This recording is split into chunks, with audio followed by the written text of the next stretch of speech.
Hello there, and welcome to Dreamy Minds. Somewhere above the roof of your home, beyond the soft weight of tonight's clouds, the planets are moving with an almost impossible patience. They do not hurry, they do not worry, they glide. Circles within circles, they drift through the dark like lanterns on a black ocean, each one following an invisible path etched in gravity and time. While you are here, in your room, feeling the echoes of the day in your chest, the solar system is quietly keeping its rhythm. It has done this for billions of years, and it will keep doing so long after this moment has softened into memory. It's normal to feel crowded inside your own mind at night, thoughts orbiting too fast, emotions flaring and fading like small private comets. But somewhere deep in the brain, there is a part of you that loves patterns, slowness, and the comfort of things that return. Your neurons calm when the world feels predictable. The heart loosens when it remembers not everything is urgent. Planets are masters of unhurried certainty. Tonight we will wander among them in imagination, not as astronauts in shiny suits, but as quiet dreamers, watching from a gentle distance. We'll learn the softest facts: how long a day can linger on a faraway world, how a ring of ice can be thinner than paper and yet encircle a giant, how a massive planet silently catches wayward rocks so Earth can rest a little safer. This isn't a lesson. It's a lullaby made of orbits and oceans of cloud, of frozen moons and pale blue storms. We'll walk slowly through the science, like tracing our fingers along constellations. As you listen, your breathing can fall into its own orbit, steady and circular, mirroring the paths of planets around the sun. You don't have to remember any of it. You don't have to try. Just let the stories of these distant worlds move around you like a quiet sky, until your thoughts grow softer, and you feel like the planets themselves, held in a larger, invisible pattern that asks nothing from you but rest. Somewhere, not very far from where you are lying now, the world is turning.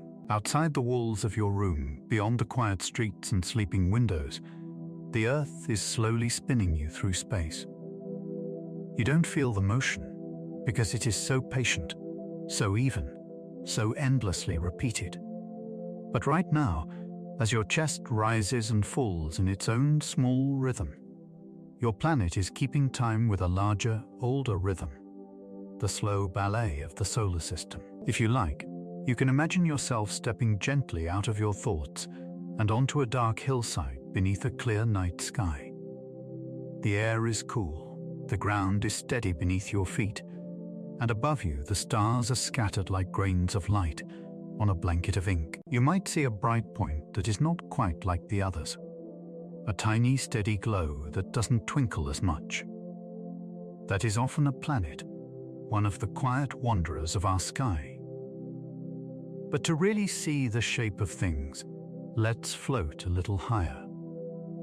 You can picture your awareness drifting upward, as if your mind were lighter than air, rising above the rooftops, above the thin line of clouds, past the gentle boundary of atmosphere. The city lights fade beneath you, then whole continents, until Earth becomes a soft blue marble, turning slowly, wrapped in delicate white swirls of cloud. From here, the architecture of the solar system begins to reveal itself. Spread out around the sun, like beads on an invisible string, the planets are circling, not chaotically, not in tangled knots, but in almost perfect repeating paths. Mercury, closest to the sun, scurries along its tight inner track.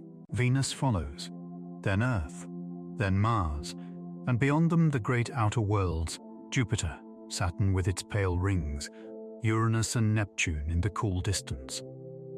All of them are moving. All of them are falling endlessly around the sun, caught in the gentle but unbreakable grip of gravity. And yet, because they all move together, in patterns that repeat and repeat and repeat, the picture looks still, like a mobile hanging above a crib, always in motion, but somehow calm. You can imagine that mobile now if you like. Each planet becomes a little glowing sphere, suspended by invisible threads of gravity. Jupiter is a marbled lantern of cream and copper. Saturn is a pale pearl, encircled by thin hoops of light. Earth is a soft blue-green marble. They turn slowly, quietly, casting faint, shifting shadows on the walls of a darkened room. The room is your mind. The shadows are your thoughts. Somewhere deep in your brain, far beneath the surface of words and worries, there is a love of this kind of pattern. Your nervous system is built, in many ways, to be soothed by things it can predict. Repeating shapes, familiar rhythms, the rise and fall of a note, the swing of a pendulum, the certainty that after day will come night, and after night, another day. There is a tiny cluster of cells tucked just above the crossing of your optic nerves that acts as your inner clock. Scientists call it the suprachiasmatic nucleus, but you don't need to remember that name. You can just think of it as your inner sunrise watcher. Each morning, when your eyes meet the light, signals flow back to this quiet clock, and it gently resets your sense of time. It tells your body, this is morning. Begin again. It whispers through hormones and nerve pathways, guiding you toward wakefulness, then later, toward sleep. This inner clock loves rhythm in the same way that orbits are rhythms written in space. The Earth spins you through a cycle of light and darkness every 24 hours or so. While it spins, it also circles the sun, completing one long loop every year. The tilt of its axis, the slow lean toward and away from the sun, draws the seasons across your life like a slow, repeating melody. Spring, summer, autumn, winter, and then spring again. Your heart, too, keeps its time. Beat after beat, day after day, a pulse that never entirely rests while you are alive. Your lungs move in their own quiet cycle, filling and emptying, like a tide washing in and out along a shore. Out there, planets are circling. In here, your breath is circling. If you'd like, you can let your breathing become a tiny echo of an orbit. Inhale gently, as if you were drifting slowly toward the sun, feeling a little warmer, a little brighter. Pause for a moment at the top of the breath, the way a planet briefly seems to slow as it rounds the nearest point in its path. Then exhale, just as gently, as if you were gliding back outward into the cool comfort of space. Pause again in that quiet distance. Then begin again. No rush, no effort, just a loop, softly repeated. The brain notices when things move in smooth, repeatable ways.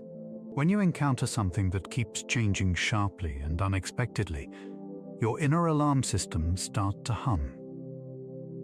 The amygdala, those small almond-shaped regions deep inside your brain, pay close attention to sudden shifts, a loud noise, a flash of movement, a jolt of unexpected news.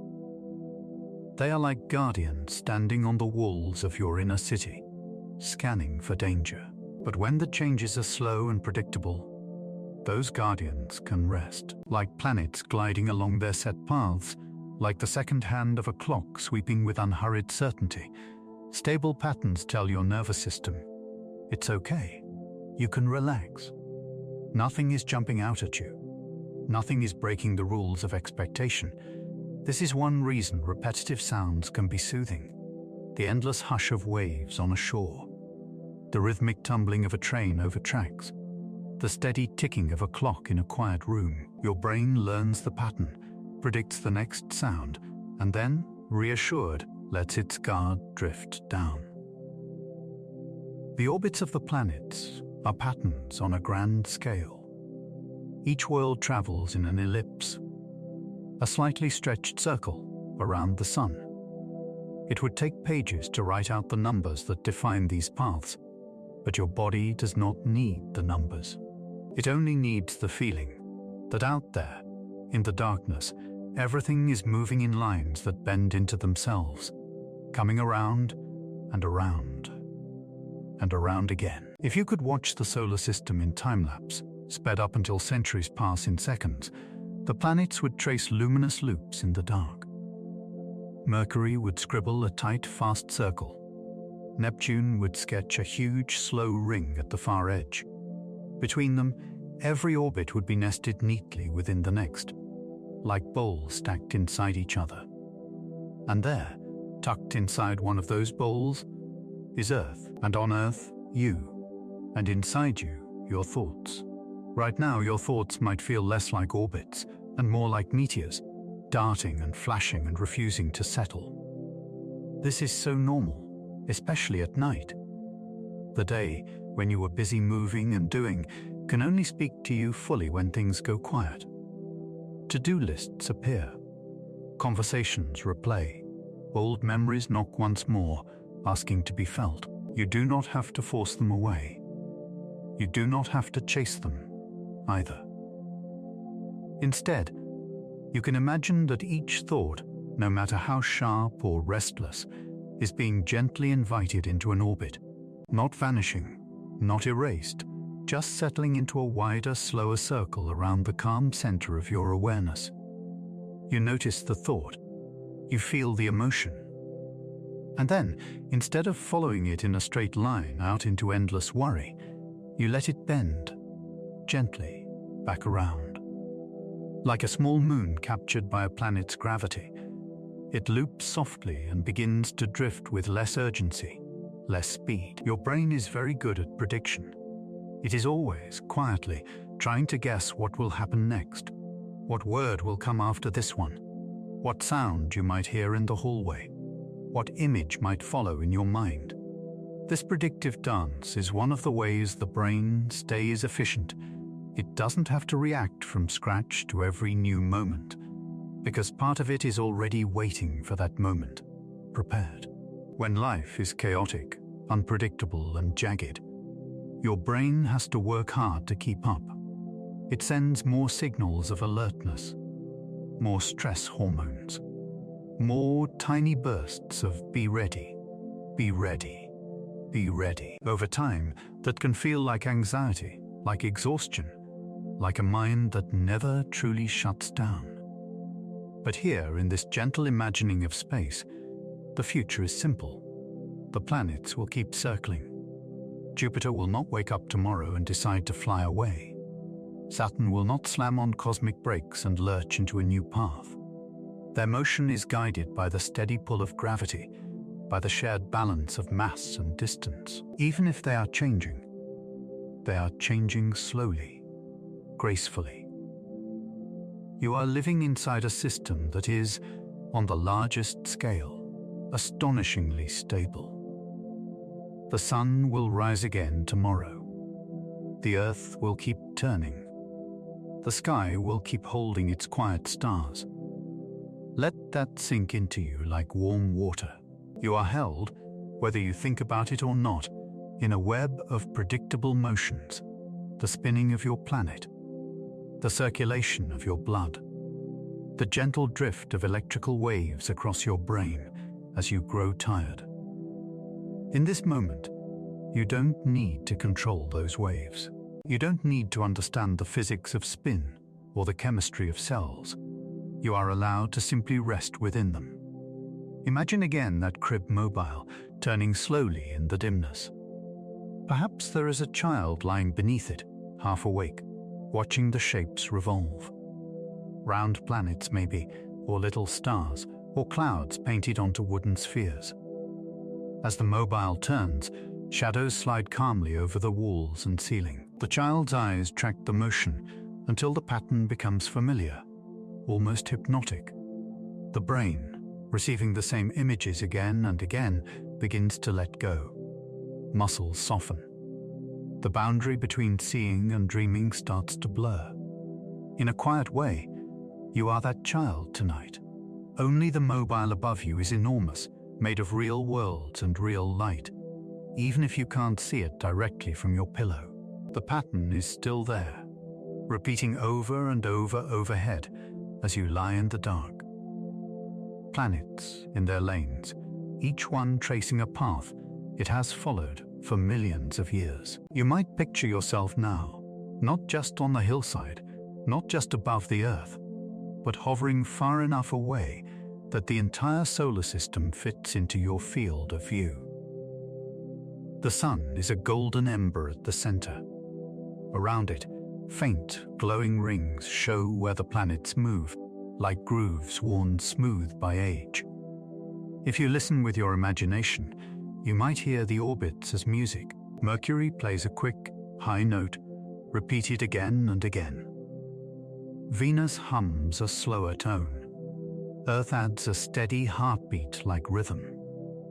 The outer planets contribute deep, resonant bass notes that take a long, long time between pulses.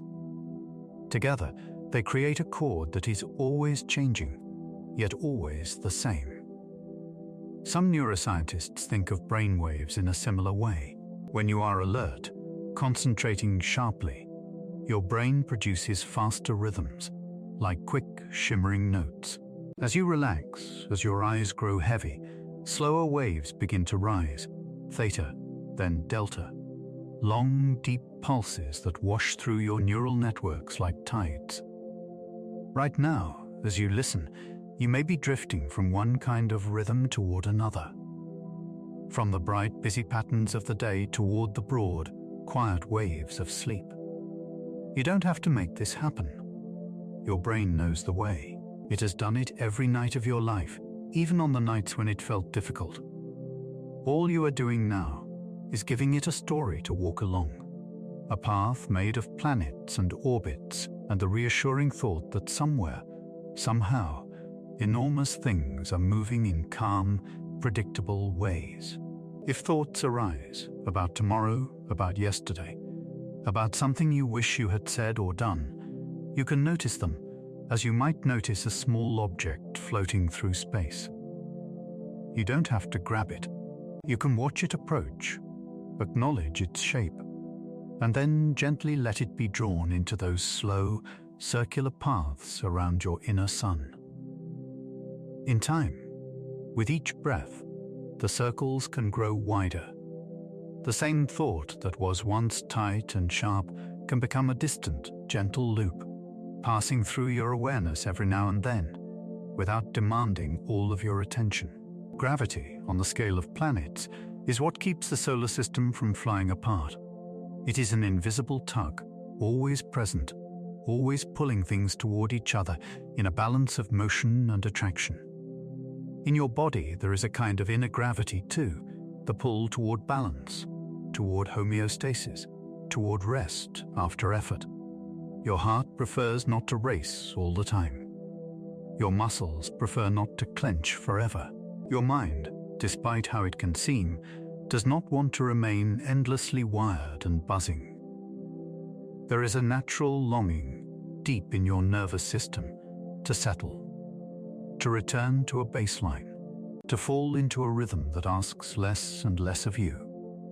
So as you lie here, listening to words drift by like slow-moving clouds, you might let that inner gravity do its work.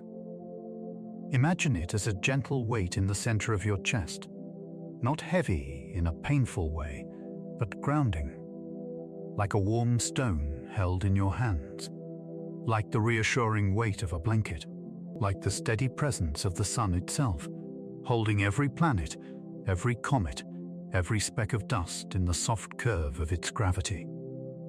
You don't have to earn this safety. You don't have to prove anything to be allowed to rest. The orbits will continue with or without your attention. The Earth will keep carrying you forward through space, turning your face toward sunrise, and then away again. Your brain will keep managing its own electric storms, quieting some circuits, letting others hum. Somewhere inside, that tiny inner clock will continue listening for light and dark, gently marking the passage of days. For now, it is enough to know that you are part of all this motion. You are not a separate, frantic thing dropped into a still universe. You are a small, tender consciousness riding on a planet that glides, in a solar system that circles, in a galaxy that slowly turns, in a cosmos that expands with immense patience. As you feel the support beneath your body, the bed, the pillow, the fabric against your skin, you might imagine that support extending downward through the floor, into the ground, all the way to the center of the earth.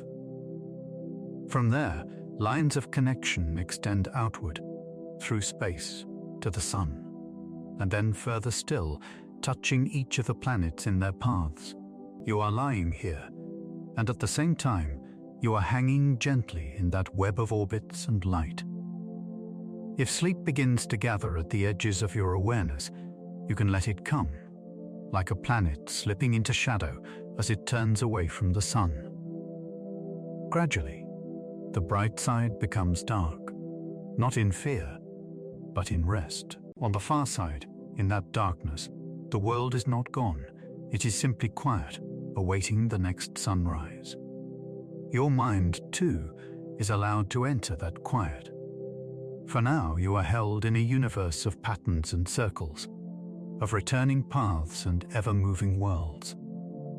The orbits have become their own kind of lullaby, and you, without needing to do anything at all, are already part of the song. If you let your mind drift back to the picture of the solar system we were holding before, those gentle rings of orbit, circling like a slow mobile in the dark, notice where your attention begins to settle. Perhaps it rests somewhere near the center, where the sun glows like a quiet, constant heart. From that warm center, we're going to move inward now, just a little closer, like someone leaning toward a candle flame, not to be burned, but simply to feel the way the light stretches across time on the worlds that circle nearest to it. As you breathe, imagine yourself floating along one of those inner tracks, gliding softly from Earth toward the sun.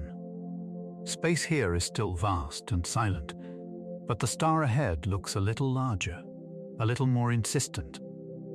You are passing through invisible lanes of gravity, slipping by streams of particles and pale dust. There is no rush. Out here, even the fastest things are slow on the scale of your thoughts. Closer in, the inner planets are waiting, small rocky worlds that move quickly around the sun, yet turn so slowly on themselves that a single day can last longer than their year. These are planets that take their time, worlds where morning is not a moment, but a season, where sunrise is an event you can nearly live a lifetime inside. You might think of the nights that have felt endless for you, the ones where you lay awake, watching the clock or the ceiling, feeling each minute arrive with a kind of heavy, echoing slowness. Time can stretch thin when we are uncomfortable in it. An hour of worry can feel longer than a day of ease. Tonight, as we visit these slow-turning worlds, we're going to experiment with another way of being with long stretches of time. Not as something to endure, but as something to rest inside, like a long, gentle sunrise you can simply watch. Let's begin with the innermost planet, Mercury. Imagine you're gliding toward a small grey world, cratered and quiet, like a moon that wandered too close to a star and decided to stay.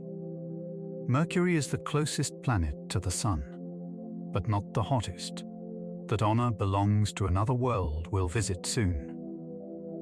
Mercury is bare rock, marked by scars of ancient impacts, wrapped in only the thinnest whisper of an atmosphere. From orbit, its surface looks still, frozen in deep time. No oceans, no forests, no moving clouds, just craters holding shadows that have not changed for millions of years. But the most extraordinary thing about Mercury is not what you see on its surface. It's how it moves through time. If you could stand on Mercury's rocky plain and watch the sky, you would discover that a single day, from one sunrise to the next, lasts about 176 Earth days, almost half a year.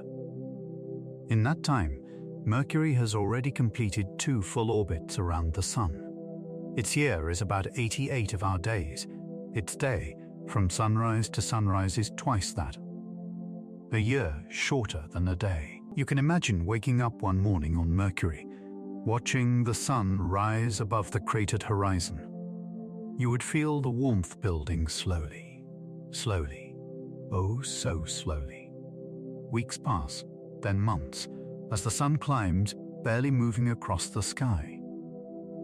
Night does not return quickly here. Dawn stretches and stretches, like someone drawing a curtain back 1 millimeter at a time. This happens because Mercury spins on its axis in a delicate rhythm with its orbit.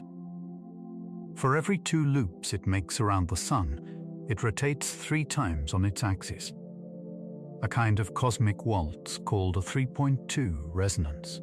That dance means the Sun's path in the Mercurian sky is nothing like the quick swoop we are used to on Earth. If you watched for long enough, you might see something even stranger. Near certain longitudes on Mercury, the Sun can appear to rise, slow, stop, dip backward slightly, and then continue forward again. As if halfway through its journey, it changes its mind, hesitates, and then resumes. A sunrise that almost sighs and leans back for a moment before it goes on. The pace of that sky could make the longest Earth night feel like a heartbeat. When you are lying awake, perhaps staring into the dark, it's common for your sense of time to lose its usual shape. Scientists sometimes talk about an internal clock in the brain, a set of circuits and chemical pulses that help you track the passage of moments. But that inner clock is not a simple ticking metronome. It is woven through your emotions, your attention, your bodily state. When you're bored, or anxious, or in pain, the brain lays down more ticks per unit of external time. Each second is filled with more internal events, and so it seems to stretch. When you're absorbed, or calm, or delighted, those internal marks are fewer, and time can feel as though it speeds gently by. On Mercury, the sky is teaching a slow lesson in stretched time, but without anxiety. The Sun's crawl is not a symptom of distress. It is simply the way that world moves. You might imagine yourself sitting on a low, rounded rock on that distant surface, wrapped in some perfectly protective suit that keeps you at just the right temperature. You feel no cold, no heat, only the firmness of the ground beneath you and the lazy, wide light of a sun that takes weeks to climb from horizon to mid-sky. You have nothing you must do, nowhere you must be. The day is too long to fill with constant worry. Instead, you are invited to simply watch. You notice the shadows around you lengthening so slowly that you only see the difference if you look away and then back again after many breaths. You feel your own breathing sink, not with seconds, but with hours. Perhaps you inhale as you look at the still low sun, and then exhale as you let your gaze drift over the distant crater walls, knowing that when you look back, the sun will be barely any higher. Somewhere deep in your brain, as you imagine this, areas involved in vision and space and bodily awareness begin to stir. The mind, when it vividly imagines a scene, recruits many of the same neural pathways it uses when you are actually there. It's one of the quiet miracles of your nervous system. You can create inner landscapes so detailed that your heart rate, your muscles, your sense of time all respond as if the world you're picturing is, in some profound way, real. So if you imagine a very slow sunrise on Mercury, if you let yourself feel the ease of time that does not hurry, your body can begin to absorb some of that slowness. There is no clock ticking here, no notifications, no deadlines, only a small world locked in a patient rhythm with its star. Merely knowing that such places exist can sometimes widen the space inside your own chest, the part of you that feels rushed, that believes everything must happen now. In this hour, under this pressure, can be gently reminded, somewhere dawn is taking months to arrive. Somewhere, a single morning is so spacious that entire storms could come and go under a sun that has barely moved an inch. Your worries are real, but they are not the whole of time. Mercury's close partnership with the Sun, its careful 3-2 spin, also whispers about how systems find rhythms together. Gravity tugs, friction works, and over millions of years, the planet's rotation slowed until it slipped into this stable pattern, a kind of compromise between its own spin and the Sun's pull. In you, there are similar negotiations. Your biology has its preferred rhythms, your circadian clock, your need for rest, your cycles of hunger and alertness. The world outside, work, screens, expectations, pulls on those rhythms, sometimes speeding them, sometimes twisting them. Like Mercury, you may find yourself locked at times into a pattern you did not consciously choose. Late nights, early alarms, long days that feel like Mercury's long sunrise, too drawn out, too full, too bright. It's normal to feel caught. It's also possible in small ways to soften the feeling. For now, you don't have to change your whole orbit. You are simply invited to witness another way time can move, and to feel even a tiny echo of that spaciousness in the way you notice your own breath, your own thoughts, your own night. When you're ready, we can drift gently away from Mercury's stark, bright rocks and turn our attention to a different kind of slowness. Not the bare, exposed world of Mercury, but a planet almost entirely hidden from view. Venus. From Earth, Venus is a stunning point of light. Sometimes the morning star, rising before the sun. Sometimes the evening star, hanging low after sunset. It is the brightest planet in our sky, a steady silver presence that has inspired stories and songs for as long as people have looked up. If you could see Venus up close, though, you would not see blue oceans or green continents. You would see a world wrapped in thick, creamy clouds. Layer upon layer of dense, reflective atmosphere, glowing pale gold in the sunlight.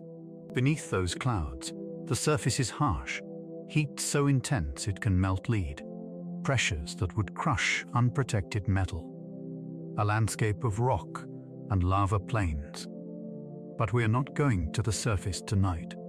We are going to stay high above, in the cloud tops, where the air is gentler, where the pressure and temperature are, quite astonishingly, not so far from those on Earth at sea level. Imagine yourself now, not standing on rock, but floating.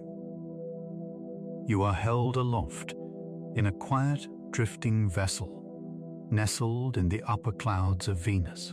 Around you, mist glows softly, lit from above by a sun you cannot see directly, only as a diffuse, warm presence.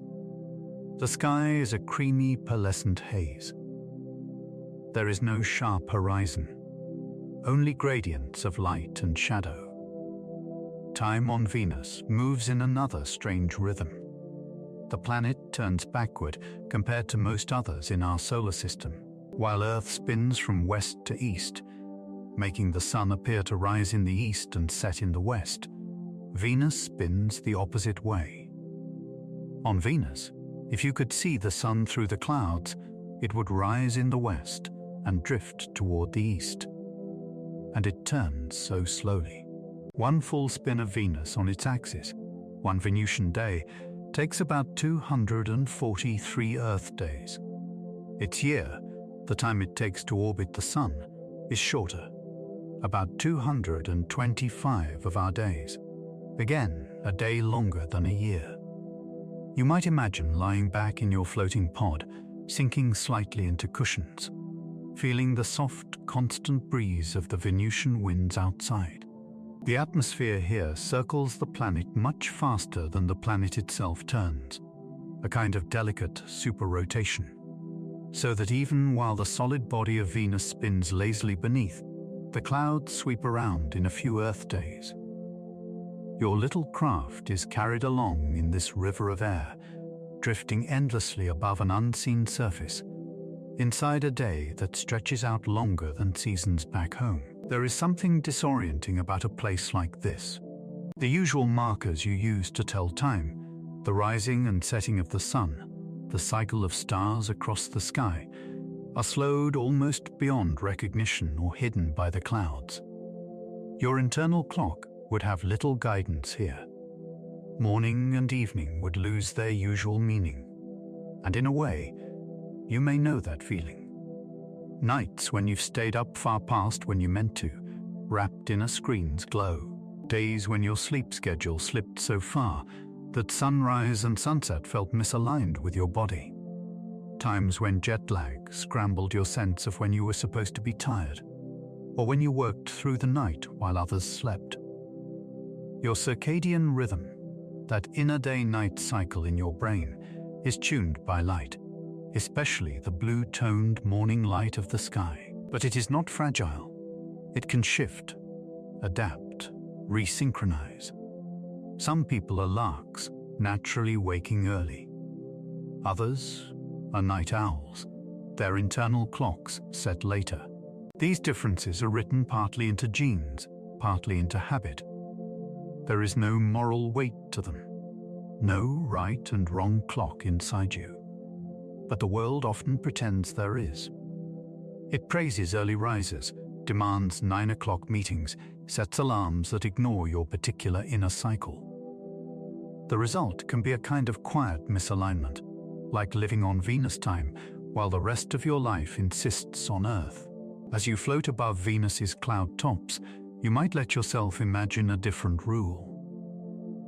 Here, the planet itself refuses to follow the common pattern. It spins backward. It stretches its day longer than its year. It moves through space in a way that would seem wrong only if you assumed that Earth was the standard. But in the silence of space, there is no judgment.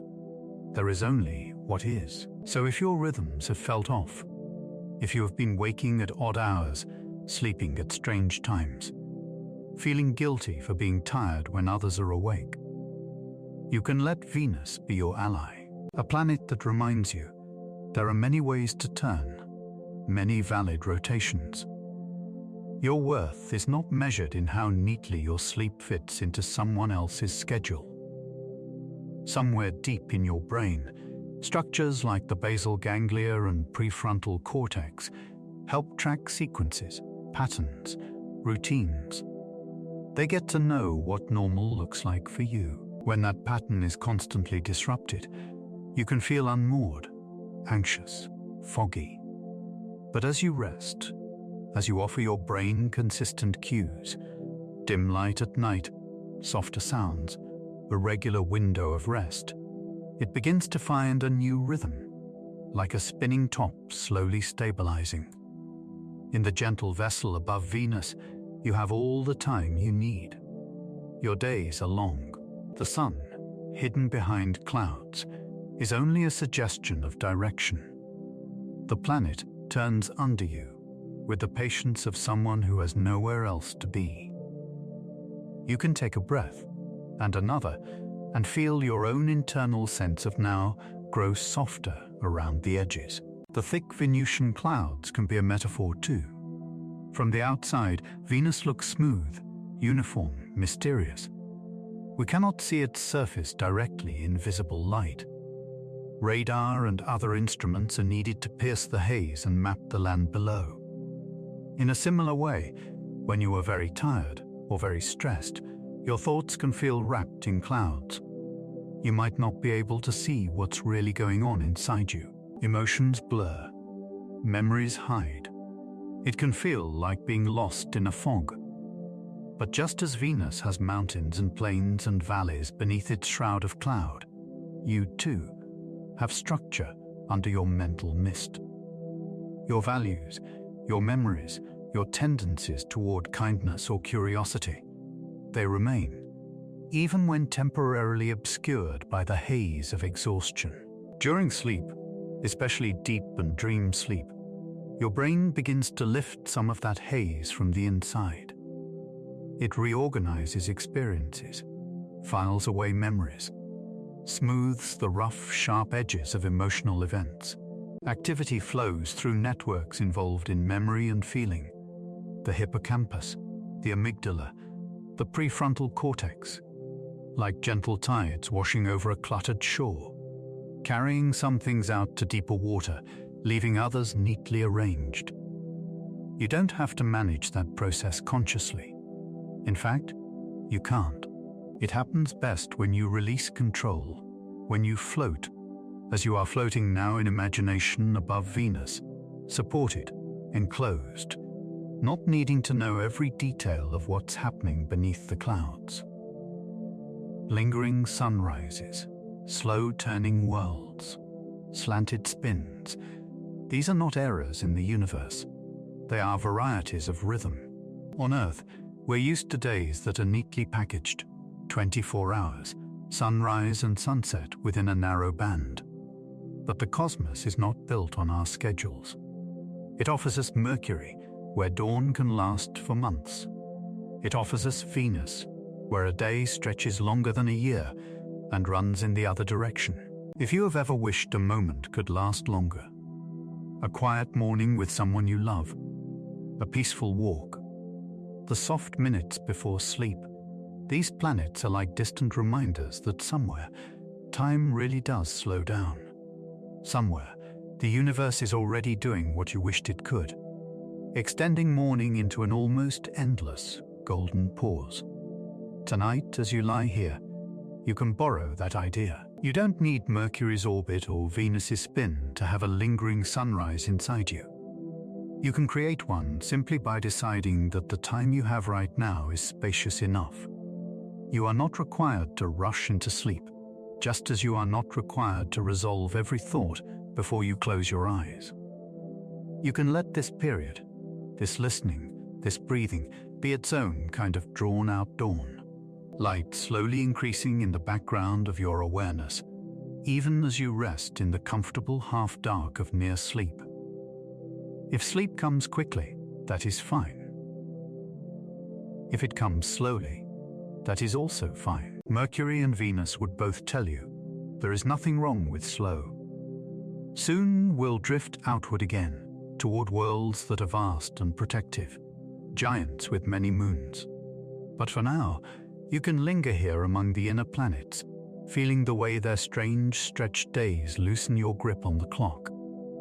Somewhere, a sunrise is taking its time. Somewhere, a planet is turning backward in perfect, unhurried defiance. And here, on your small, softly spinning world, you are allowed, for this night at least, to let time relax around you, like a sky that never rushes to change, like a sun that moves so slowly you could fall asleep watching it, and wait to find it still there, waiting patiently on the horizon of your dreams.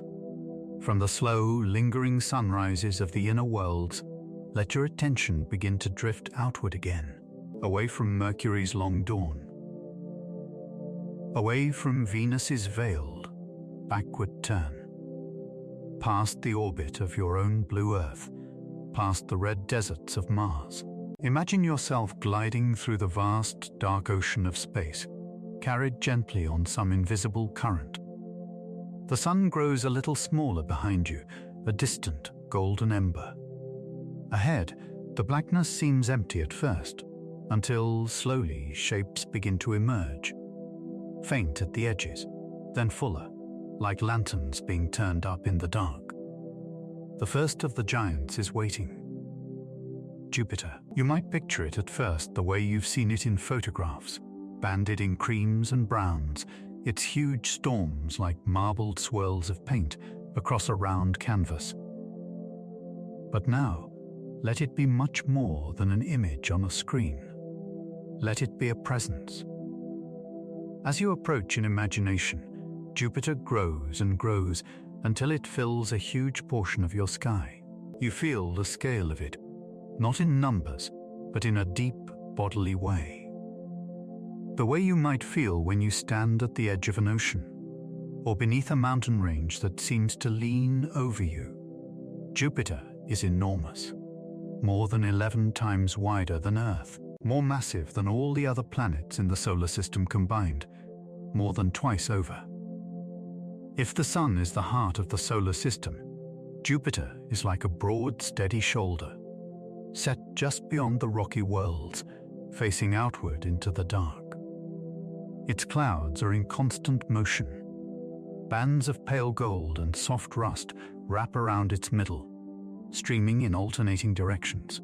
Storms as wide as Earth itself drift along those belts. One of them, the Great Red Spot, has been swirling for centuries, a vast oval storm large enough to swallow your entire planet.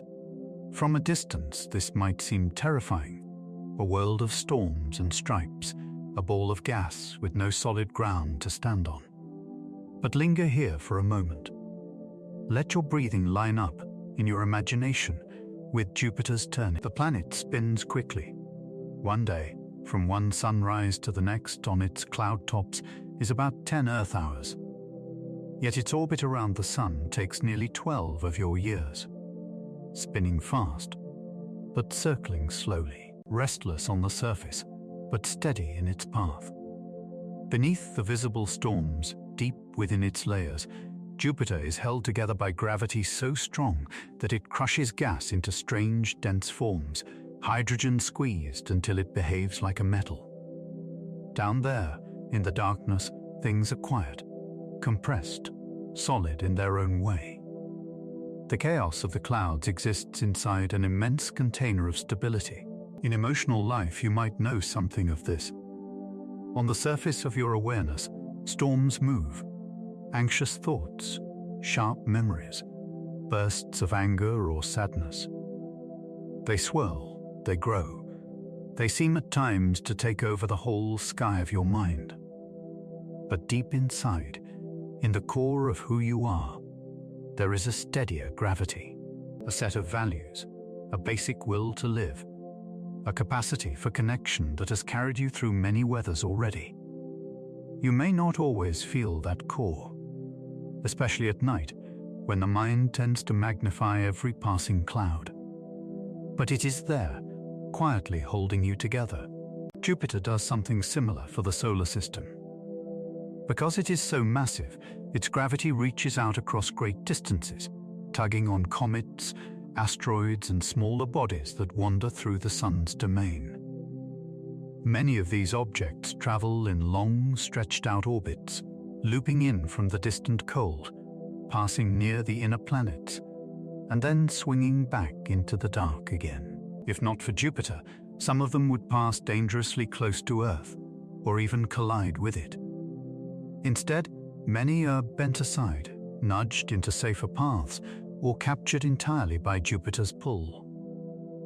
Like a big, steady friend unconsciously stepping between you and a crowded street, Jupiter takes the hit for the inner planets more often than we realize. You can imagine one such wanderer now, a lump of ice and rock, a comet drifting inward from the distant edges of the solar system.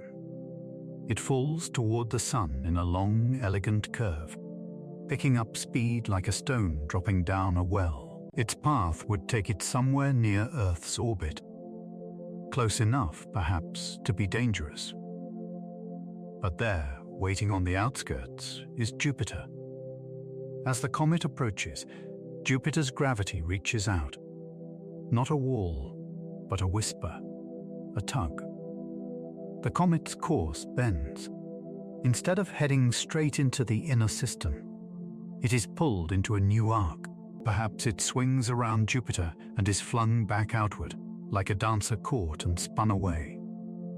Perhaps it plunges into Jupiter's thick atmosphere and is torn apart, its fragments vanishing into the planet's depths in a brief, bright flare. From Earth, you might never know. The sky looks the same. The days and nights follow their usual rhythm. Somewhere, an impact that could have ripped scars across your world has instead painted, for a moment, a bright bruise in the clouds of a distant giant. In 1994, astronomers watched one such event unfold. A comet named Shoemaker, Levy 9, broken into a string of fragments by Jupiter's gravity, fell piece by piece into the planet. Each impact left a dark mark in Jupiter's clouds, some bigger than Earth itself. For weeks afterward, those scars drifted along the band, slowly fading. It was a reminder Jupiter is not just beautiful. It is also often a shield, not a perfect shield. Its gravity can sometimes send objects inward as well, but overall, it acts like an outer layer of protection, catching and redirecting many things that might otherwise wander closer. As you lie in bed, your amygdala, those almond-shaped structures deep in your brain, are still listening. Even when your eyes are closed, even when the room is quiet, their ancient job is to scan for danger, the rustle in the dark, the sudden movement, the tone of a voice. They are not logical. They are fast, emotional, often dramatic. At night, when the outside world grows still, they often turn their attention inward. What about that thing you said earlier? That appointment tomorrow? That old memory that still stings? The amygdala treats these too as possible threats. It sends signals that flood the body with stress hormones, urging you to stay awake, stay alert. Just in case.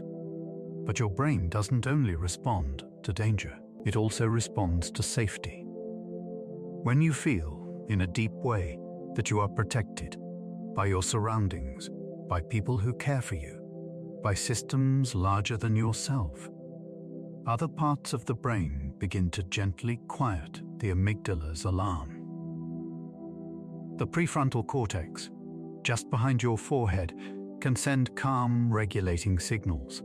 The parasympathetic nervous system, sometimes called the rest and digest system, steps forward, slowing your heart, deepening your breathing, easing tension from your muscles. Stories of safety can be one of those cues. Knowing that Earth is not flying naked through a hostile emptiness, but is instead nestled among guardians. Its atmosphere, its magnetic field, its outer giant planets, can give your amygdala something new to consider. Not just I am alone with my thoughts, but I am part of a system that is quietly taking care of me in ways I can't see. Just as your immune system patrols your bloodstream and tissues, scanning for intruders, neutralizing most threats long before you feel a symptom, Jupiter patrols the outer reaches of the solar system, shaping the paths of countless objects with its broad, unseen hand. You are never completely unprotected. Even right now, as you lie here with your eyes perhaps closing and opening, your body is full of guardians at work. White blood cells drifting through capillaries, ready to engulf bacteria. Microglia moving through your brain tissue, cleaning up cellular debris. The skin of your lungs filtering the air you breathe. The blood-brain barrier standing between your fragile neurons and substances that might harm them. You don't direct these defenses. You don't have to remember to activate them. They are simply part of you, like Jupiter is part of the solar system's architecture. Farther out in your imagination, beyond Jupiter, another giant waits. Saturn, it comes into view slowly, like a revelation, a pale globe wrapped in a wide, delicate halo. At first, your eyes might go to the rings, those impossibly thin, glittering bands that encircle the planet. Strands of ice and rock, ranging from tiny grains to mountain-sized chunks, all moving together in a flat, bright disk. You drift closer until Saturn looms ahead like a tranquil lantern in the dark. The planet itself is soft in color, creams and muted golds, bands more subdued than Jupiter's. Storms whirl here too, including strange, persistent patterns at the poles. A six-sided jet stream, a hexagon of wind, circles one pole like a geometric cloud crown. But your attention keeps returning to the rings. They are simultaneously enormous and fragile. From edge to edge, they stretch hundreds of thousands of kilometers, so wide that many Earths could line up across them. And yet, in many places, they are only a few tens of meters thick, closer to the thickness of a building than of a planet. From a distance, they look solid, like a single, unbroken band.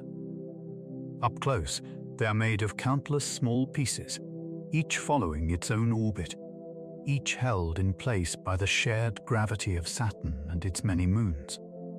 They are, in a sense, a shield made of fragments.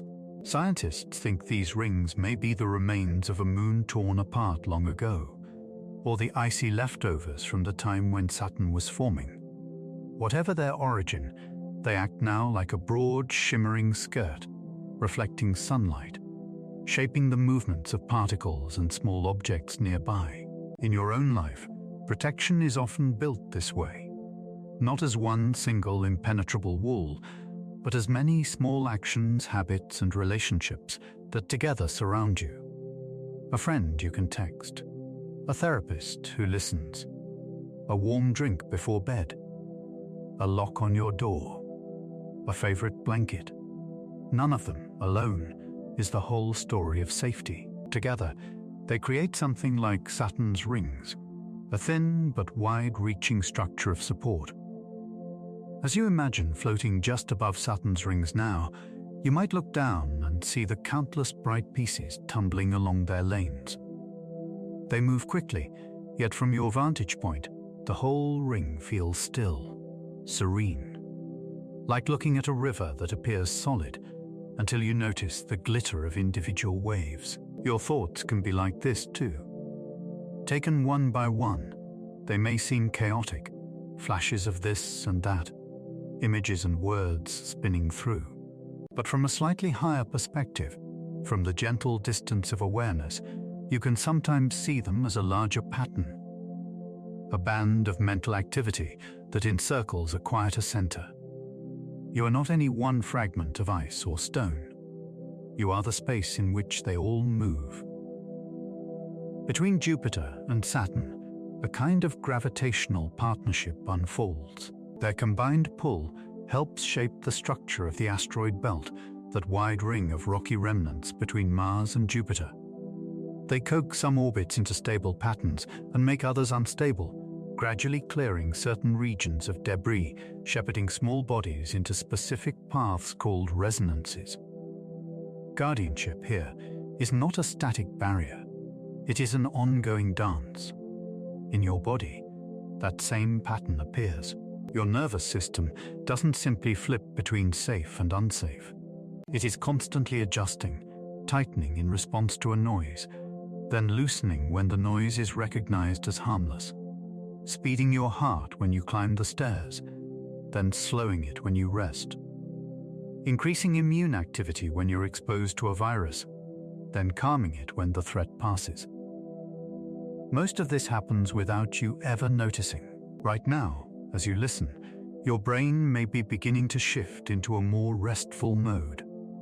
Certain networks, those involved in active problem-solving and focused attention, are slowly handing over to others. The default mode network, which supports daydreaming, memory, and self-reflection, becomes more prominent. As you slip towards sleep, even that will yield to the deep synchronous waves of slow wave sleep. When large groups of neurons fire together and rest together in a kind of quiet, rolling tide.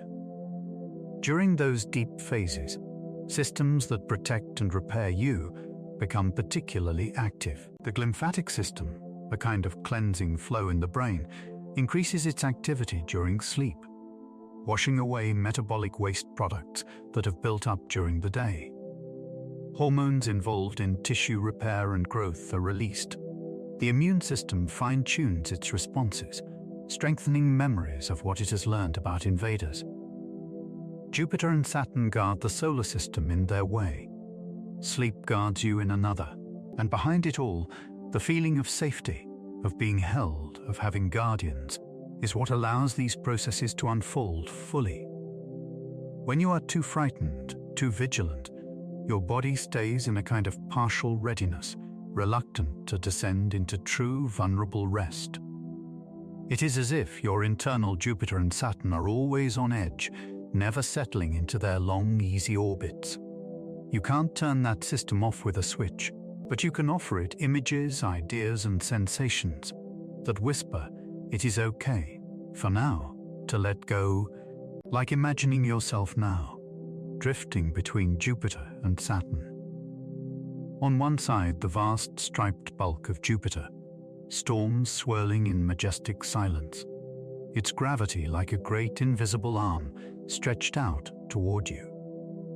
On the other, the pale ringed glow of Saturn, its delicate bands like a luminous embrace. You are weightless between them, floating in a region of balance where the pulls almost cancel, leaving you suspended in a quiet middle ground. The sun is far away but still present, a small, bright star off in the distance. All around, stars shine, cold and steady. Here, nothing rushes toward you. There are no sudden, loud noises, no urgent tasks, only the slow motion of giant worlds turning, the faint, soundless hum of their gravity shaping the paths of things you will never see. You might take a breath in, feeling the subtle tug of Jupiter's steady presence, and then breathe out, feeling the soft, enveloping calm of Saturn's rings. In and out, held between guardians, your own inner guardians, the cells that heal you, the networks that maintain your heartbeat and your temperature, the friends and memories that have carried you through, are here too in their way. You don't have to catalogue them. It's enough to know they exist, working alongside forces as grand as giant planets and as small as a single molecule. The storms of Jupiter remind you that intensity can exist within safety. The rings of Saturn remind you that something fragile can still be protective when it spans far enough, when it is made of countless pieces held together by an invisible, gentle force. Danger will never disappear entirely, in the cosmos or in life. Comets still roam, asteroids still tumble, hard days still come, hard nights too. But the picture is larger than the threats. You are not a thin shell on a bare rock, alone in the void. You are part of a layered system of protection, from your skin to your immune cells, from your loved ones to your planet's atmosphere, from Jupiter's gravity to Saturn's rings. As you feel the surface beneath your body now, the bed, the pillow, the soft weight of blankets, you might let it stand in for all those layers. Solid, supportive. Quietly there, you are allowed, in this moment, to let your own watchfulness soften a little. To trust, just for tonight, that not everything depends on you staying alert. That while you rest, other things, cells, systems, planets, will continue their work. Out in the dark, the giant planets will keep moving along their orbits for years and years, circling the sun with unhurried strength. In here, your brain and body will tend to you as you sleep, repairing, sorting, guarding. You can let the image of Jupiter and Saturn slowly fade now if you wish, or keep them as distant, comforting shapes on the edge of your inner sky. Either way, you are already held. From the quiet company of Jupiter and Saturn, let your awareness drift further outward. You've been hovering between golden giants, wrapped in rings and storms, guarded by their immense, invisible strength. Now, if you like, you can imagine turning slowly away from them. Jupiter's banded glow and Saturn's pale circles begin to shrink behind you, like lanterns dimming at the back of a long, dark hall. Ahead, space seems deeper, quieter, cooler.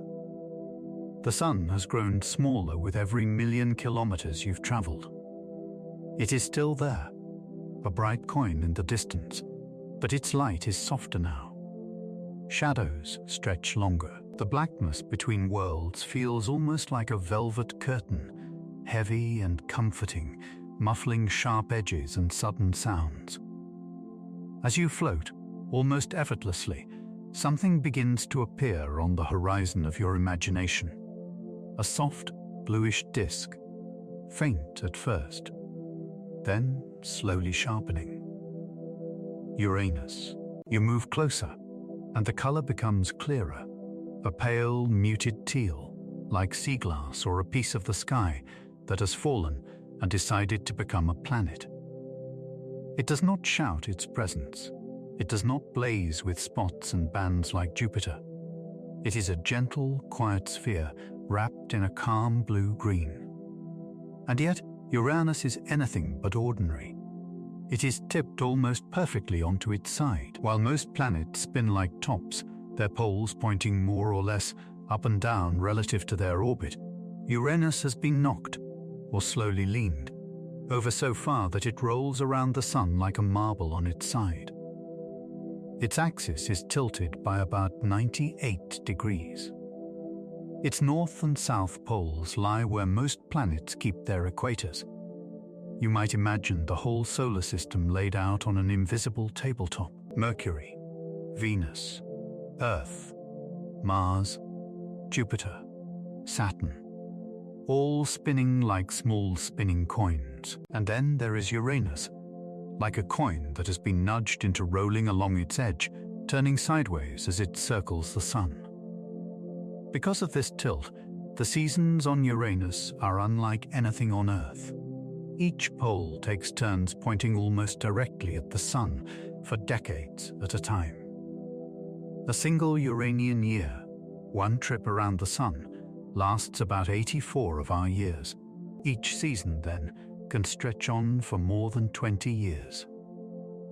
There is a long, lingering polar day, where the Sun hovers in the sky and never quite sets, followed by an equally long night, where it does not rise at all. A place where a single sunrise might be something you wait for, not just through one night, but through half a lifetime.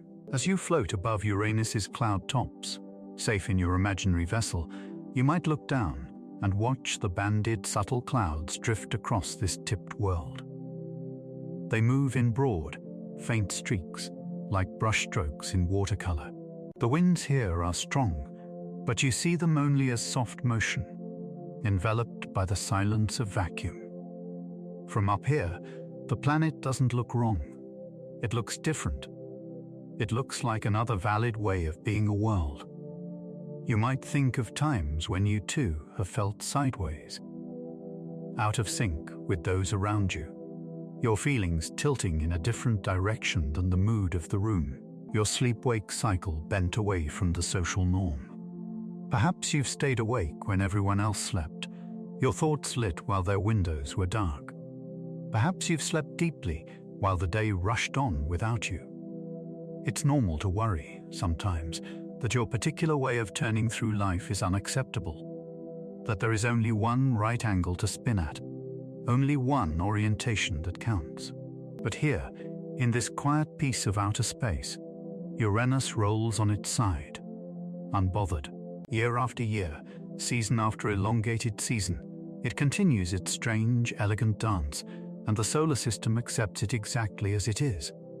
Gravity holds it just the same. The Sun warms it just the same, in its own extended rhythm. You are allowed to be a little sideways, too. Somewhere in your brain, when you stop forcing yourself to focus on tasks and lists and shoulds, another network begins to glow. Neuroscientists sometimes call it the default mode network, a gentle web of regions in the middle of your brain that becomes more active when your attention turns inward, when you're daydreaming, remembering, imagining, letting your mind wander without a plan.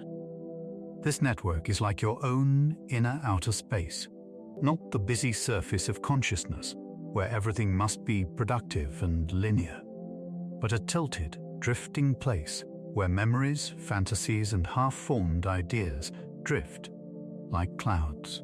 When you lie in bed, not quite asleep, thoughts may begin to behave more like the atmosphere of Uranus, slow, smooth, strangely oriented.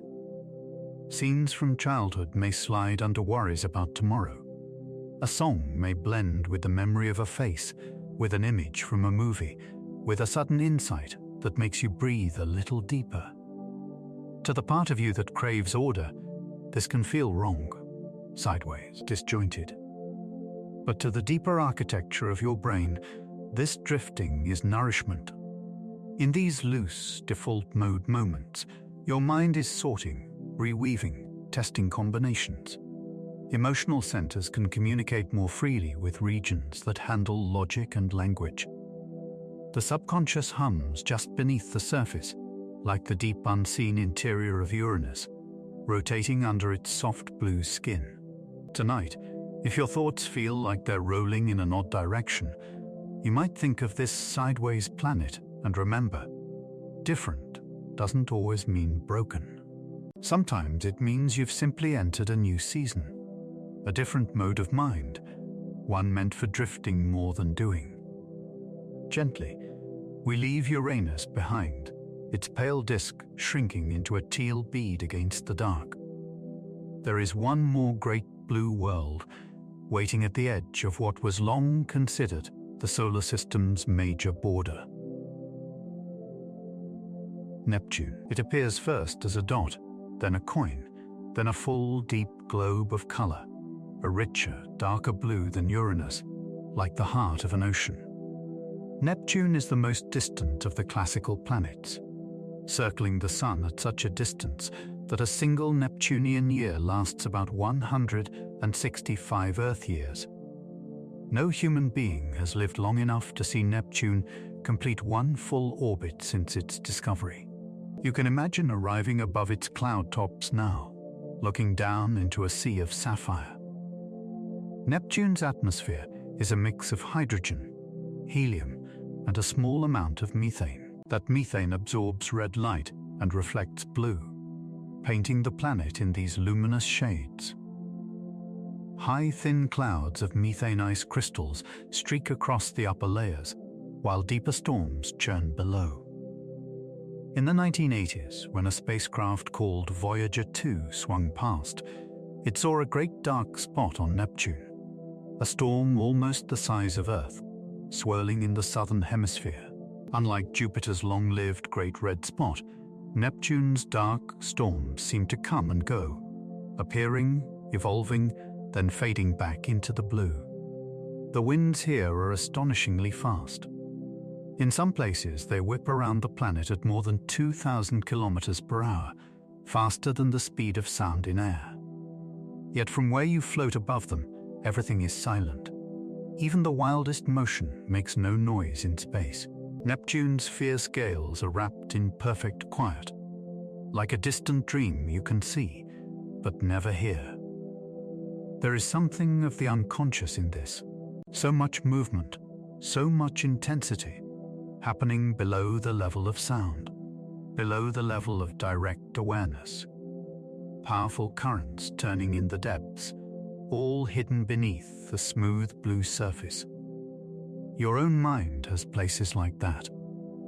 Much of what shapes your feelings and actions never reaches the level of clear, verbal thought. Old experiences, stored patterns, implicit memories, they move and swirl in neural circuits deep below your conscious noticing. You might only catch glimpses, the way we catch glimpses of Neptune's storms, a sudden shift in mood, an unexpected wave of sadness, a flash of fear that seems larger than the moment warrants. It's normal, especially when you're tired, for these deep winds to feel closer to the surface. Night can thin the layer between your everyday awareness and the ocean of the unconscious. Thoughts grow stranger, more symbolic. You may find yourself remembering something you hadn't thought of in years, or feeling a softness or melancholy that doesn't seem to have a clear source. Rather than fighting these currents, you might imagine that you are hovering above them, like you are above Neptune now, observing the patterns in the blue without having to plunge into every storm. You can see the swirling dark patch and say, there is a weather system in me tonight, without needing to label or fix it right away. In sleep, particularly in certain stages of dream-rich REM sleep, your brain will dive into those depths for you. Activity patterns will roll through emotional centers, through visual and motor areas, through memory networks, recombining elements of your life into dreamscapes. Some of those dreams will be vivid and odd, like Neptune's winds, intense but wordless. This, too, is part of how your brain finds balance. Between Uranus and Neptune, and extending inward to Jupiter and Saturn, there is an entire gallery of cloud faces. Imagine them now, aligned before you like paintings in a quiet museum at closing time. Jupiter, with its cream and copper bands, its ancient red storm. Saturn, with muted golds and a thin, hazy veil. Uranus, washed in turquoise. Neptune, deep and musical in blue. All of them wrapped in thick atmospheres, all of them wearing weather as their outermost expression. Underneath, each is different, some with rocky cores, some with layers of exotic ices and metallic hydrogen. But what you see first, what meets the eye, are clouds, colors, patterns made of vapor and light. Your thoughts and feelings are a little like this. From the outside, someone might see only the expression on your face, the tone of your voice, the weather of your inner life. Inside, there are layers, the immediate emotion, the causes and memories that feed it, the deeper personality and history and biology that shape how you experience the world. You don't have to understand every layer tonight. You are allowed to just notice the clouds. As you begin to droop toward sleep, your mind will likely enter a semi-conscious state, a kind of in-between region where you are neither fully awake nor fully gone. In this phase, the default mode network often hums softly, patterns of activity weaving through midline brain regions as you drift through fragments of thought. Images arise. A hallway from your childhood home, the smell of a bakery, the face of someone you knew briefly years ago. A sudden thought about something you need to do tomorrow, followed by an entirely unrelated memory of standing at the ocean. Colors, shapes, small internal movies. It can feel like weather, patches of cloud, unexpected sun, little gusts of memory. This is not the mind malfunctioning. This is exactly what it does when it is allowed to unhook from constant external demands. The attention systems that usually tether you to tasks begin to loosen. The parts of your brain involved in self-reflection, memory, and imagination step forward. Scientists see this in brain scans when people are not engaged in a specific task. Patterns of blood flow and electrical activity shift. The default mode network lights up like a soft constellation. Other resting state networks join the dance, the salience network, the executive control network, each settling into a low, steady rhythm. You could think of this as your mind slipping into its own outer solar system, away from the bright, hot center of goal-directed thought and into the wide, manifold sky of free association. Out here, like above the blue giants, things need no longer line up neatly. The timeline can bend. Past, present, and imagined future can swirl around each other like storms on a gas giant's surface. You don't need to control this. In fact, the more you try to seize every cloud and pin it down, the more awake and agitated you may feel. Sleep is less a switch you flip, and more a tide that rises when you stop thrashing in the water. So now, if you wish, you can practice being like these distant worlds. Jupiter does not try to stop its storms, it simply contains them. Neptune does not flatten its winds, it lets them circle beneath a calm blue face. Uranus does not right itself. It rolls on its side with quiet dignity. You, too, can allow your thoughts to move. As one image comes, say a door you once closed with regret, you can notice it and let it drift by, like a small dark patch in Neptune's atmosphere. Another thought, perhaps a task you didn't finish, floats up. You can acknowledge it, even whisper inwardly, "Not now," and let it become another silent eddy in the blue. If a warmer memory appears, a moment of comfort, a hand you once held, you can rest in it for a breath or two, letting its emotional color tint your inner sky the way methane tints the outer planets. Then, it too can move on, making space for whatever comes next. You do not have to curate the gallery. You are simply wandering through it slowly, like a visitor in a museum who has all the time in the world. Above you, within you, cloud seas stretch out. The colors themselves can be soothing if you let them. The pale blues of Uranus and Neptune are similar to the low, scattered light of Earth's sky just before sunset, when the sun has dipped enough that the air itself glows. Your eyes and brain evolved under that kind of light, and part of you recognizes it as a cue to wind down. You might even picture your thoughts as waves in a blue ocean, rising and falling with each breath. Inhale.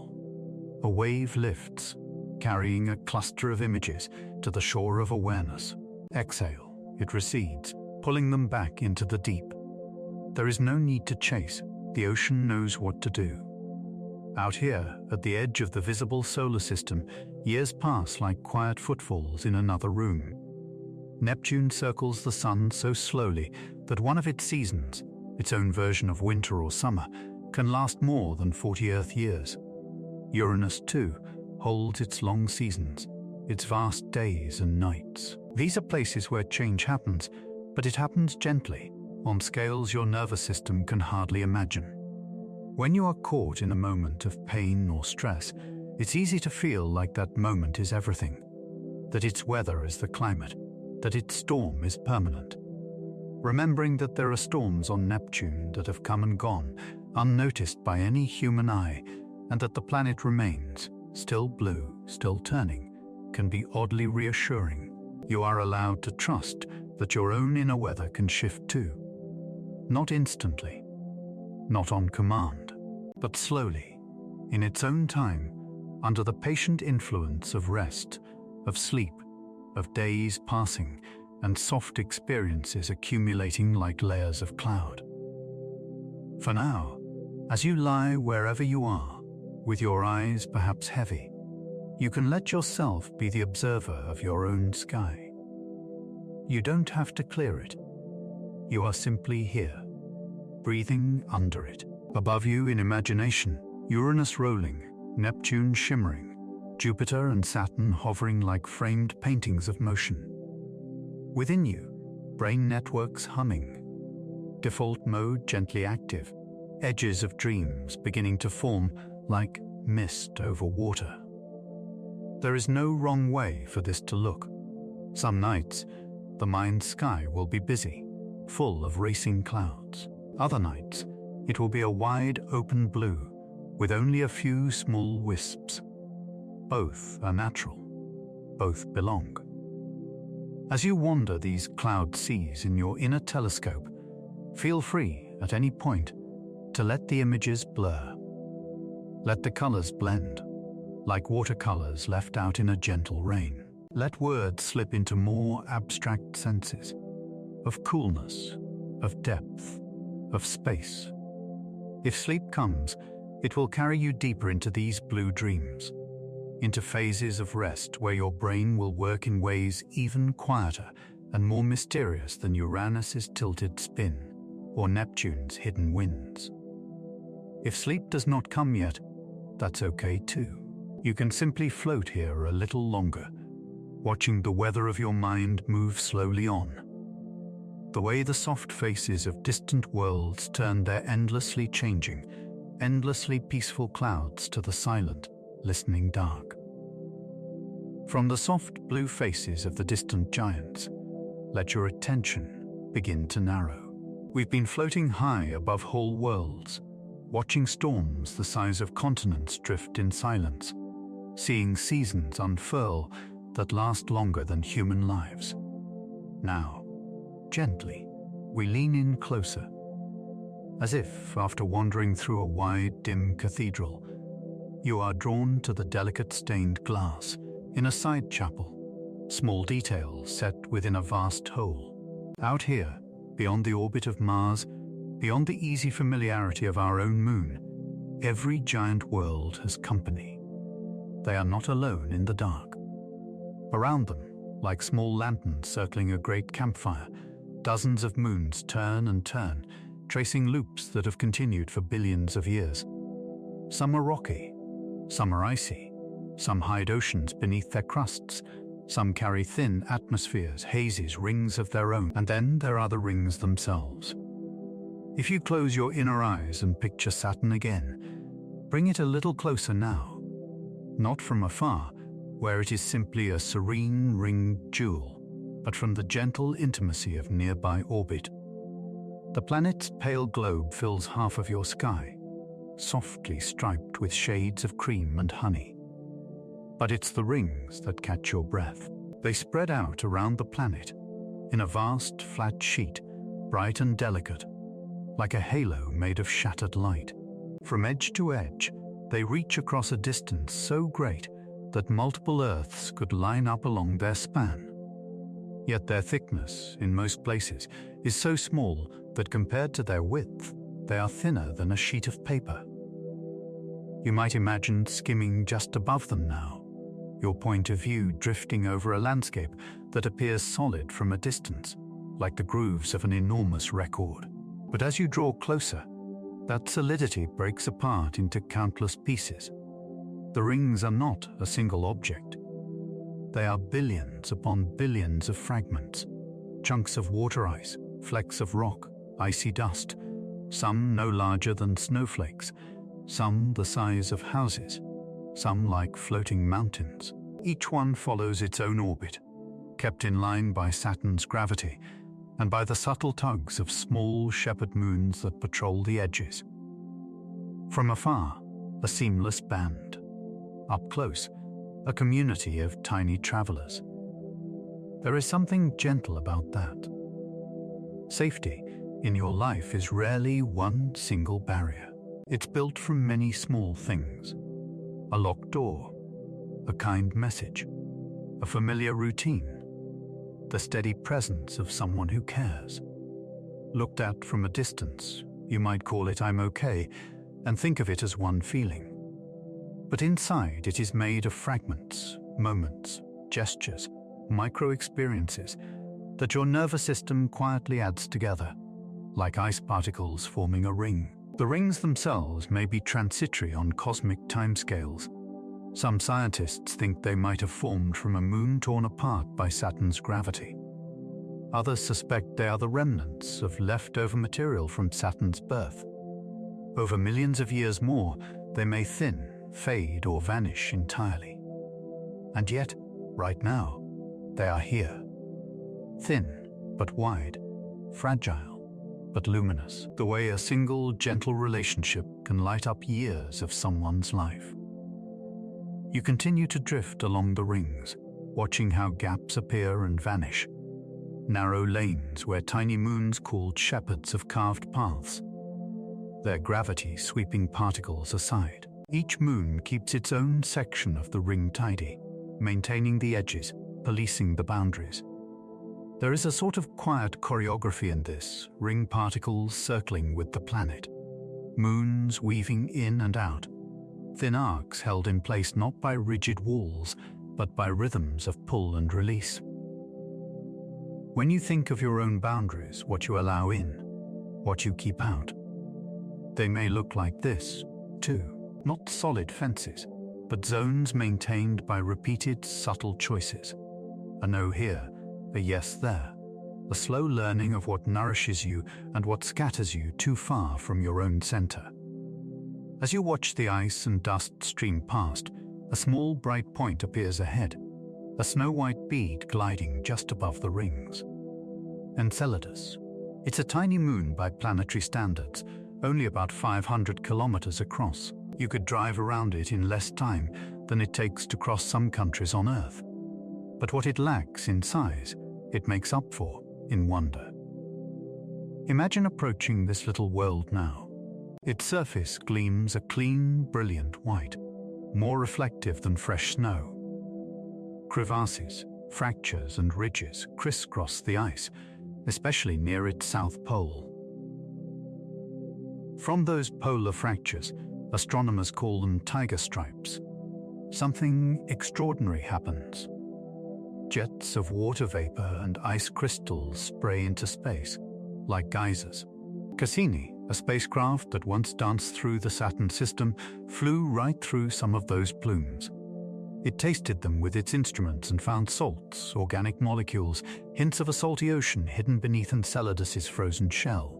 So under this small, bright moon's cold crust, there is a global sea, a dark, secret ocean, warmed perhaps by tidal forces as it stretched and squeezed by Saturn's gravity and the slight tugs of neighboring moons. On the outside, Enceladus looks solid, frosted, quiet.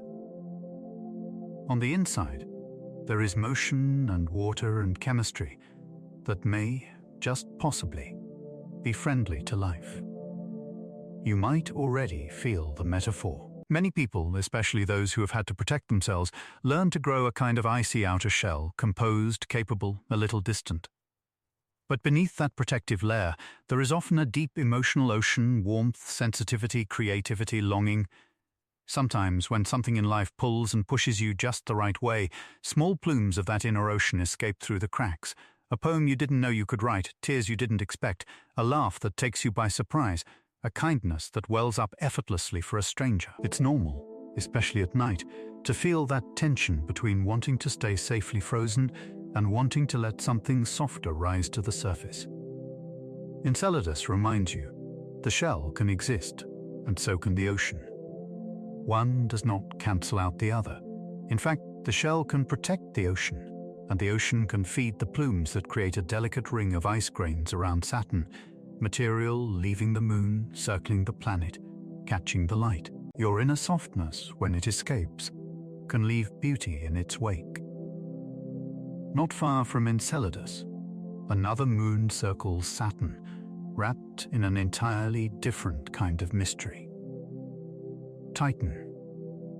Where Enceladus is icy white, Titan is orange, swaddled in a thick, hazy atmosphere that turns the light a muted amber. It is the only moon in the solar system with an atmosphere denser than Earth's, and one of the few places beyond our world where liquids pool on the surface. But these are not lakes of water. On Titan, the air is so cold that water is as hard as rock. Instead, rivers and lakes and seas are made of liquid methane and ethane, hydrocarbons that on Earth would be gases we burn. They flow in branching channels, collect in dark, smooth reservoirs near the poles, evaporate and fall again as rain. A whole cycle of weather, completely alien, and yet strangely familiar. Cassini and its little landing craft, Huygens, showed us this when they arrived there. Through the golden haze, they saw river valleys carved into icy ground, dune fields stretching across plains, shorelines traced around dark seas. Imagine floating above Titan now, cradled in its thick orange air. Beneath you, dim sunlight filters through the haze, painting everything in soft sepia. If you descend in your mind, you might find yourself standing on a pebbled shore made of ice. The water lapping at your boots is liquid methane, clear and cold. The sky is low and uniform, like a fog that never quite lifts. The air is too cold, the chemistry too alien for humans. But in imagination, you are safe. You can simply watch. On Titan, the familiar becomes strange. Rivers you could wade through if not for the temperature. Rain that would bead on your skin like liquid plastic. Rocks that are frozen water. Your inner landscapes can feel like this too. You might look inside yourself and see emotions that behave in ways you don't recognize. A sadness that doesn't fit the story you tell yourself. A longing that seems to exist in some alternate climate where the usual rules don't apply. Memories that feel like they belong to someone else. Another life. It's normal in the quiet hours for these alien-seeming spaces to emerge. Parts of your mind that don't get much light during the busy day can breathe and move. They are not wrong, just different ecosystems. Deserts, frozen seas, methane lakes inside the larger world that is you. On Titan, all of this strange weather adds up to a kind of homeostasis. The methane cycle balances. Clouds form and dissipate. Rivers run and dry and run again. Over long stretches of time, the system maintains itself. In your psyche too, even the oddest seeming feelings are often part of a larger equilibrium. They arise, they fall, they circulate through dreams and thought and art. And somehow, you keep going. You adapt. You remain. If you pull your focus back now, away from any one moon, you'll see the full family. Saturn, serene in the center, rings like a luminous scarf, and around it, dozens of moons of all shapes and sizes, tiny potato-shaped rocks, smooth icy spheres, cratered worlds, hazy Titan, bright Enceladus, shepherd moons nestled in the rings. Each has its own orbit, its own period, its own tilt, and yet they move together, bound by Saturn's gravity, influencing one another in ways both subtle and profound. Some moons enter into relationships called resonances. Imagine 3 moons around Jupiter, Io, Europa, and Ganymede. Io is closest, Europa a bit farther out, Ganymede farther still. Their orbits are locked in a 1:4 ratio. For every orbit Ganymede makes, Europa goes around twice and Io 4 times, like dancers stepping in patterns that repeat.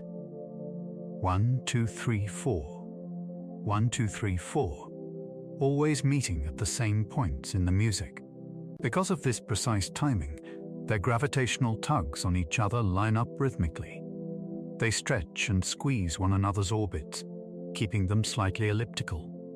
That in turn makes tides rise and fall within them.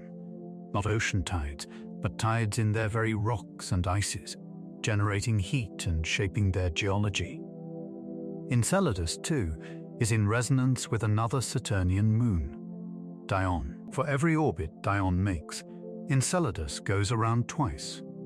That back and forth gravitational pull helps keep Enceladus's interior warm enough to sustain its hidden ocean and geysers. It's a quiet music of motion. No sound, only gravitational notes, small forces, applied again and again in sequence, creating something larger than the individual moves. Human relationships can be like this. You and someone you love fall into patterns over time. A shared breakfast routine, a weekly call, a way of saying goodnight. These are like orbital periods. Maybe your rhythms match exactly, or maybe they dance in ratios. One friend reaches out more often, another less. But overall, it balances. Each time you connect, through a word, a glance, a shared experience, it's like a tiny gravitational tug. Over days and years, those tugs can subtly shape your inner orbit, the route your thoughts take, how you interpret events, the stories you tell about yourself. When you are with someone who is calm and kind, your nervous system often begins to mirror theirs. Heart rates can sync up. Breathing can match without either person trying. Muscles relax. The social engagement systems of the brainstem and vagus nerve come online. Those circuits that evolved to let mammals co-regulate each other's states through voice, eye contact, and touch. This co-regulation is not weakness. It is biology. Oxytocin, sometimes called the bonding hormone, is released during gentle touch, during eye contact, during warm social connection. It acts in your brain and body to reduce the stress response, to quiet the amygdala's alarm, to make pain more bearable and fear less overwhelming. Hearing a soothing voice, even from a recording, can stimulate auditory pathways that feed into these same calming systems. The quality of tone, the slowness of speech, the predictable rhythm of breathing sounds, all of it tells your ancient nervous system another being is here, and they are not alarmed. It might be okay to rest. You don't have to think through this consciously. Your neurons are listening. Even imagining someone who cares for you can have measurable effects: increased feelings of safety, slight drops in stress hormones, gentle shifts in heart rate variability, an indicator that your body is moving into a more flexible, restful state. As you lie here, perhaps alone in a dim room, your brain is still wired, as if you were part of a small band moving through a dark savanna together. Solitude can feel unnatural at night to those ancient circuits. Loneliness can hit harder when the lights are off and the world is quiet.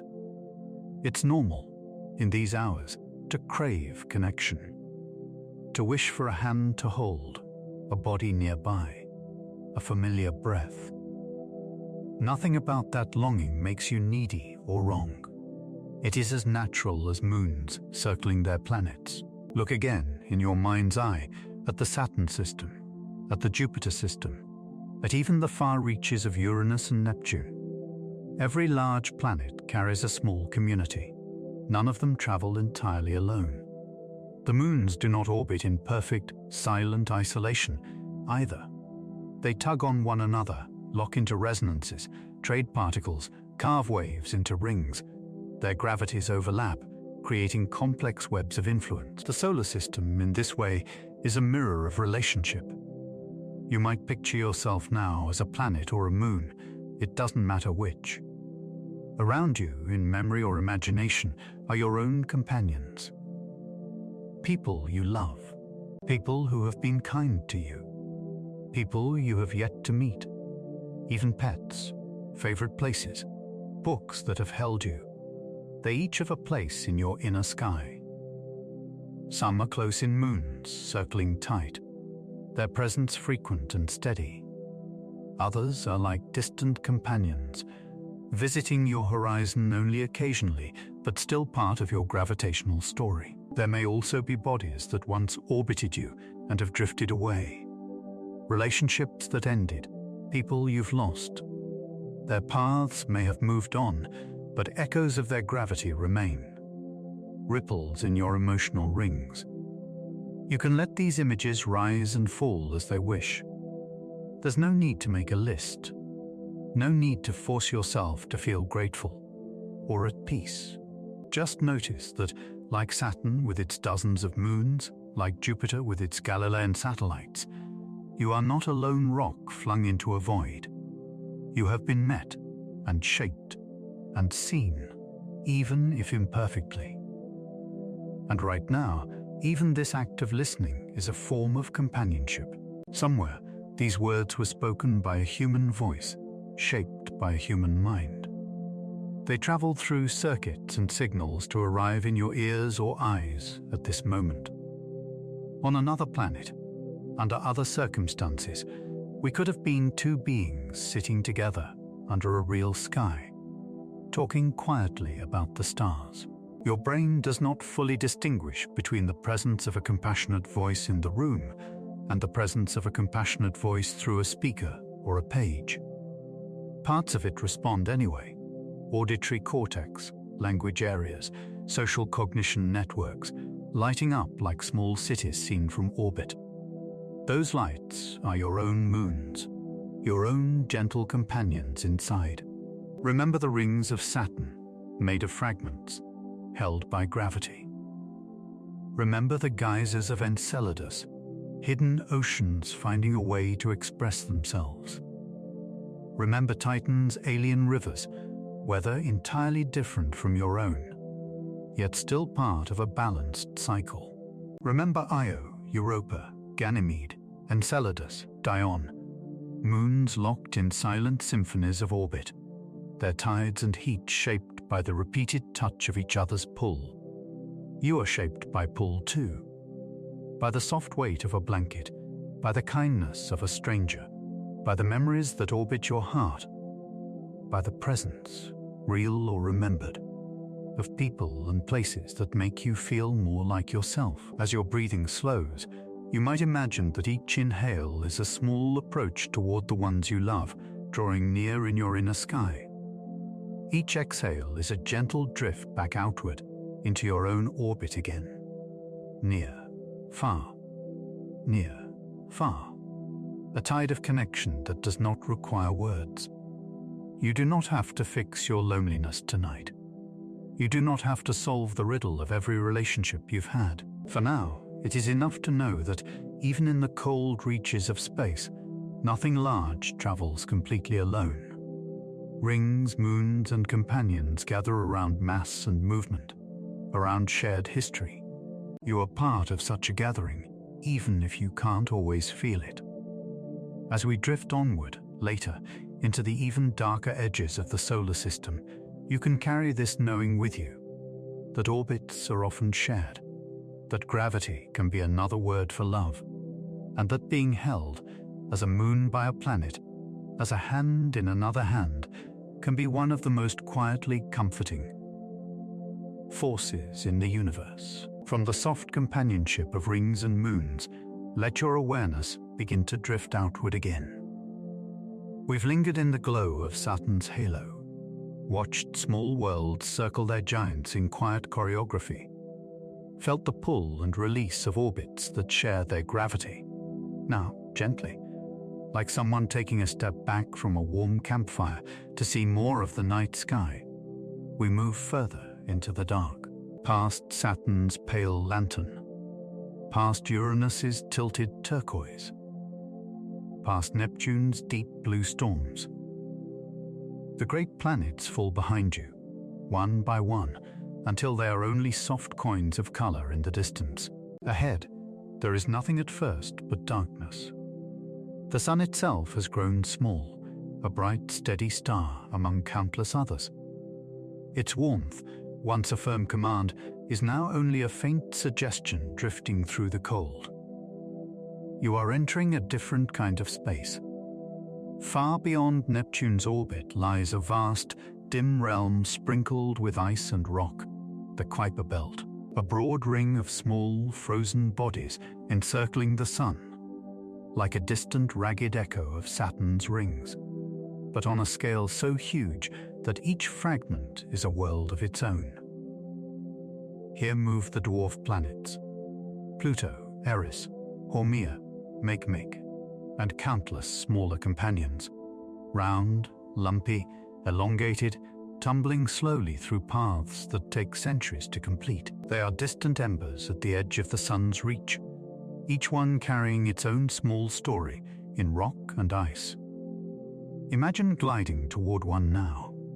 Pluto emerges first, a tiny, mottled globe against the black, no bigger than Earth's moon, yet holding an entire landscape inside its fragile gravity. New Horizons, the spacecraft that hurried past in 2015 after nearly a decade of flight, showed us its face for the first time. More detailed than a blur of pixels, more intimate than a distant point of light. You can call up that image in your mind, a pale, heart-shaped region of nitrogen ice laid across one hemisphere. The heart was a surprise, a soft symbol perhaps we were ready to see there. But beyond the poetry, it is also a real place, a vast plain of frozen nitrogen called Sputnik Planitia, surrounded by darker, older terrains. Mountains of water ice rise at its edges, some as tall as the Rocky Mountains. Cracks and troughs stretch across the surface. There are hints of glaciers flowing, of ices slowly creeping and churning over unimaginable spans of time. Pluto, once thought to be a simple frozen relic, turned out to be active, changing, even now. And it moves so slowly. 1 year on Pluto, one full orbit around the Sun, lasts about 248 Earth years. Generations are born, live and die on Earth, while Pluto makes its patient way along its long, tilted path. Its orbit is not a neat circle like ours. It is stretched, elliptical, leaning at an odd angle to the rest of the planetary plane. Sometimes Pluto is closer to the Sun than Neptune. Sometimes it is farther. Its seasons unfold over decades, its thin, ghostly atmosphere condensing and thickening as it moves closer and farther from the Sun's light. This is not a world of quick changes. It is a place where time pools in deep stillness. You might imagine hovering just above Pluto's surface in your mind, wrapped in a perfectly warm, protective shell. The sky is black, pierced by stars. The Sun is a bright, distant spark, perhaps a little larger than the other stars, but nowhere near the blazing disk you know back home. Under your feet, nitrogen ice stretches like a frozen sea. The distant mountains throw long blue shadows. Everything is quiet enough that you can almost hear the idea of your own heartbeat. On this world, nothing rushes you, and somewhere inside you, in the vastness of your own mind, there are places that move like this too. Not everything in you is as quick as a thought. Some parts, old memories, long-held feelings, ideas that once flashed and then disappeared, live far from your everyday awareness. They circle in slow arcs at the edge of what you usually notice, like Pluto orbiting at the edge of the Sun's domain.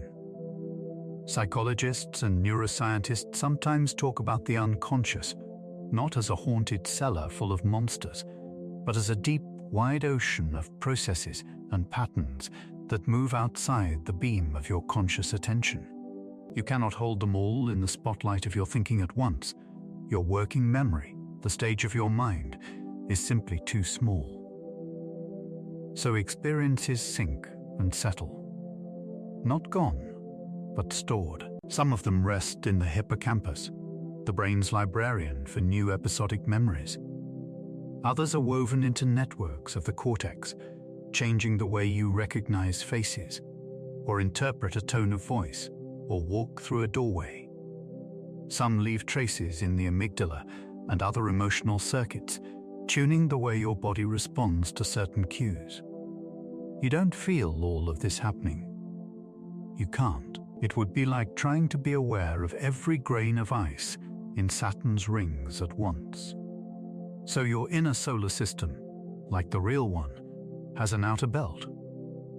A Kuiper belt of experiences, old friendships, half-forgotten dreams, the way your first language shaped your mouth, the feeling of a childhood room, tastes you loved then and haven't encountered in years. They circle quietly, held by the faint but persistent gravity of your story. Not far beyond Pluto in this outer zone drifts another dwarf planet, Eris. Colder, more distant, slightly smaller but more massive. Eris orbits even farther out, taking more than 550 Earth years to complete a single trip around the Sun. It is one of many objects discovered in the last few decades that expanded our understanding of what a planet could be, and led, indirectly, to the reclassification of Pluto as a dwarf planet. You can imagine Eris as another small ember in the dark, icy dim, following its lonely, graceful path through space. To you, to Earth, it was unknown until 2005.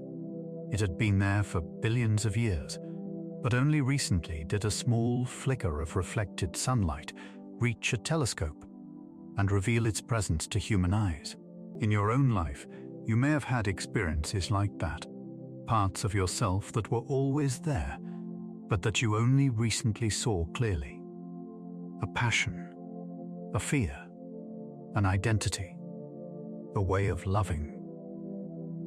They orbited quietly for years, unseen, until something in your inner telescope caught the reflection just right. It can be disorienting when that happens, when you realize there is a whole dwarf planet of feeling at the edge of your internal map. But out here, Among the Plutos and Erises and smaller bodies, nothing is in a hurry to define itself. Names take time. Orbits are measured over generations. Meaning unfolds slowly. As you drift further outward in imagination, even the Kuiper belt begins to thin. The sun is just another bright point now, no longer clearly more important than other stars. Space stretches on in every direction, a black sea salted with distant fires. And out there, in that great dark, scientists suspect there is something vaster still. The Oort cloud. No human or spacecraft has seen it directly. It exists, for now, as a beautiful idea built from indirect clues. Long-period comets appear in our inner solar system with orbits so vast, so stretched, that they must come from a distant reservoir, tens of thousands of times farther from the Sun than Earth, perhaps up to 100,000 times or more. If the solar system were the size of a house, the Oort cloud would be the thin, cold mist at the very edge of the yard, barely touching the fence. It is thought to be a roughly spherical shell of icy bodies, comets sleeping in deep freeze, circling slowly. Feeling almost nothing of the sun's warmth, they are barely bound, as likely to be nudged away into interstellar space by a passing star's gravity as they are to be drawn inward. You can imagine entering this region now. Objects are sparse, separated by incredible distances, but they are there. Small, dark, frozen things, each one a mix of rock and ice and ancient molecules drifting in nearly perfect stillness. Time here is almost unrecognizable. One orbit might take millions of years. A single slight tug, a star passing by, a shift in the galaxy's tidal field might, once in a very great while, change an object's path just enough to start it falling inward, toward the sun, on a long, long journey that ends as a brief, glowing streak in some distant creature's sky. Think of that, a comet, spending almost all of its existence asleep in the dark, then flaring for a few months, writing a line of light across one world's heavens, and then either breaking apart or returning once more to the deep. Your mind has places like this, too. Not everything you are or know is even in the Kuiper belt of half-conscious memory. Some of it lies further still, in the far unconscious, patterns set so early or so deeply that they rarely, if ever, enter your thoughts directly. They might influence your gut feelings about people, or the way you hold your shoulders, or the particular quality of your laugh. Most of these things never need to be dragged into your inner daylight. They are fine where they are, circling in the dark, contributing quietly to the gravity of who you are. Sometimes, though, one of these distant pieces begins to move inward. Maybe you start having recurring dreams about a place or a person. Maybe you keep noticing a theme in the stories you tell yourself. Maybe a comment from someone or a book you read acts like a passing star, nudging something in you so that it begins a long journey toward the surface of awareness. When the time is right, it might appear as a sudden insight, one of those aha moments that feels as if a comet of understanding has just streaked across the sky of your mind, illuminating a landscape you'd been walking through in the dark. But the comet did not come from nowhere. It came from your own Oort cloud, a reservoir of latent knowledge, experience, and possibility that has been forming since before you had words. Sleep is one of the ways your brain sends those comets inward. During the night, as you slip through different stages of sleep, different processes unfold in your neural sky. In deep, slow wave sleep, large groups of neurons in your cortex and hippocampus begin to fire in synchrony, then rest, then fire again, a gentle, rolling pattern of activity like waves on a shore. Within those waves, scientists have observed tiny bursts of activity called sleep spindles and sharp wave ripples. These are thought to be moments when the hippocampus replays patterns of activity from the day, memories of what you've seen, heard, learned, while the cortex listens, gradually strengthening some connections and weakening others. It's as if, while you sleep, your brain is sorting through the day's raw material, deciding which pieces to place into long-term storage, which to tie to old memories, which to quietly let go. Later in the night, during REM sleep, when dreams often become vivid and strange, emotional centers like the amygdala and regions involved in visual imagery become more active. Memories are recombined, recontextualized. Emotional intensity can be reprocessed, softened, made more manageable. A painful experience might be replayed in a safer, symbolic form. A worry might be turned into a story where you have more power. A question might find a tentative answer in a surreal, narrative way. From the outside, dreams can look random, like static. But inside, there is often a deep logic, a kind of interior Kuiper belt being shuffled, with some icy fragments pulled inward into new orbits, others sent outward into the far reaches of no longer needed. You don't control this. You can't list each step. But you can trust that while you rest, your mind is not wasting time. It is doing the slow, essential work of integrating. Just as the solar system is surrounded by a wide halo of icy bodies that help distribute mass and momentum, your psyche is surrounded by vast regions of semi-conscious and unconscious material that give it depth and resilience. If you tried to bring all of that into full awareness at once, it would be overwhelming. You are designed to know only part of yourself directly at any given moment. That is not a failure. It is a feature. Right now, as you lie in bed, your view of the inner sun, your immediate worries, your plans, your self-concept is naturally narrowing. The day's events are beginning to drift outward in your mind, like warmed objects cooling and crystallizing into the distance. You might picture each worry as a small, glowing stone you've been clutching. As you breathe, you can imagine gently loosening your grip, letting each stone drift away from you, out and out, until it cools and frosts over, becoming an icy body circling far from the heat of your attention. Not gone, but not burning your hands anymore. Waiting, if needed, to be summoned inward at some future time when you're resourced enough to hold it. The sun, from the Oort cloud, is a point of reference, not a tyrant. Your wakeful mind, from the outermost edges of your awareness, can be like that too, one point of light in a larger field. Important, but not everything. You are more than what you happen to be thinking about right now. You are also the quiet regions where no thoughts currently roam, the old terrains where you once built a life and then moved on, the deep wells where feelings sleep until something gentle and safe calls them up. Here, in this imagined drift beyond Neptune, you are far from urgency. No deadlines can reach you. No notifications ping against the hull of your vessel. The only sounds are your own slow breathing and the distant, nearly imperceptible hum of the universe expanding. You might look back over your shoulder in this vision and see the faint glow of the inner system, the tiny spark of the sun, the invisible threads where planets circle, the pale dust of the Kuiper belt, all of it contained in a small sphere of light, floating in endless dark. And you, floating just beyond, are like someone standing at the edge of their own consciousness, watching from a loving distance. From here, your life looks smaller, but not in a diminishing way, more like a snow globe in your hands.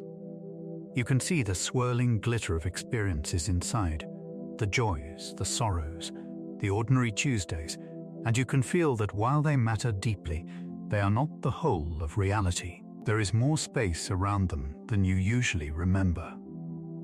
Space to breathe, space to rest, space to let some things be unfinished. If sleep is starting to pull at you now, you can let yourself tilt gently, like a comet beginning its long fall inward, not a crash, but a yielding, a surrender to gravity. You don't need to know what your brain will do with tonight's material. You don't need to micromanage which memories it will consolidate, which emotions it will soften, which associations it will strengthen. You can trust that, like the sun's distant pull on icy fragments in the Kuiper belt, there is a quiet intelligence in you that knows how to gather and sort and let go. And if sleep has not yet come, that is also okay.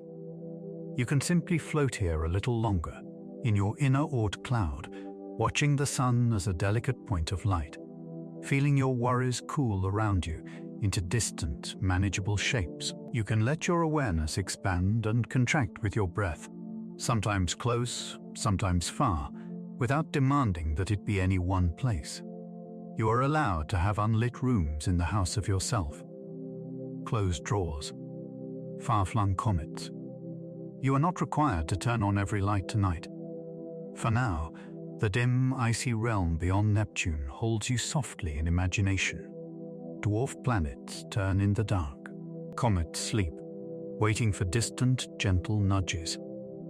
The sun shines patiently, its influence fading slowly, but never quite ending. And you, small and luminous in your own way, are wrapped in the same quiet laws held even in your most remote and unknown parts, by a gravity of being that asks nothing more of you, in this moment, than to rest and let time move at the slow healing pace of distant embers circling a star. From the far, quiet embers at the edge of the sun's reach, let's begin to turn home.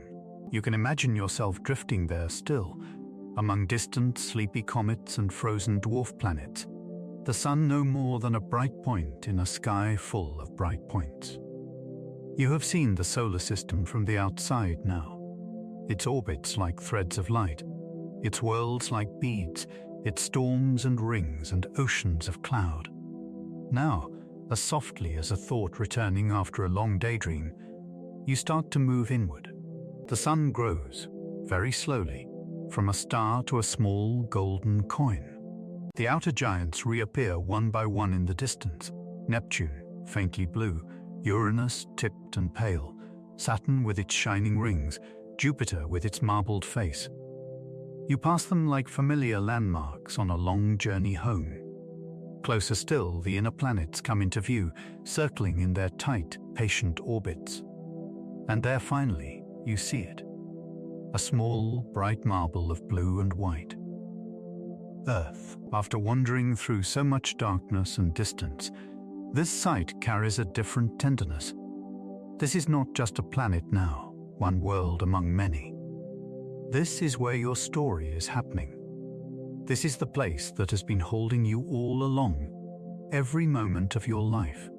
Whether you were watching the sky or staring at a screen, or crying in a hidden room, or laughing with your whole body, you move closer. The Earth swells in your view, its curves filling your inner horizon. You see swirls of white cloud, curling like soft brushstrokes over deep ocean blue, and patches of green and brown. Along the edges, where day meets night, there is a gentle line of shadow, the terminator, where sunrise is always happening somewhere, and sunset is always happening somewhere else. Just above the surface, there is a thin, glowing layer, the atmosphere. From here it looks delicate, almost impossibly slender, a fragile veil of air hugging the planet. And yet this veil is one of the great cradles of your existence. It holds warmth close, like a blanket, trapping some of the sun's heat so nights don't plunge instantly into deadly cold. It carries oxygen, invisible but essential, to your lungs with every breath. It scatters sunlight into blue, so that daytime skies on this world are the color of calm. You can imagine that atmosphere now as a soft cocoon around you, even here in your room. Its molecules filling the space you lie in, brushing against your skin, slipping past your lips, and into your chest. Beneath the air, the solid Earth turns. One full spin every 24 hours or so, day into night into day again. A steady, almost metronomic rhythm written into the very rock beneath you.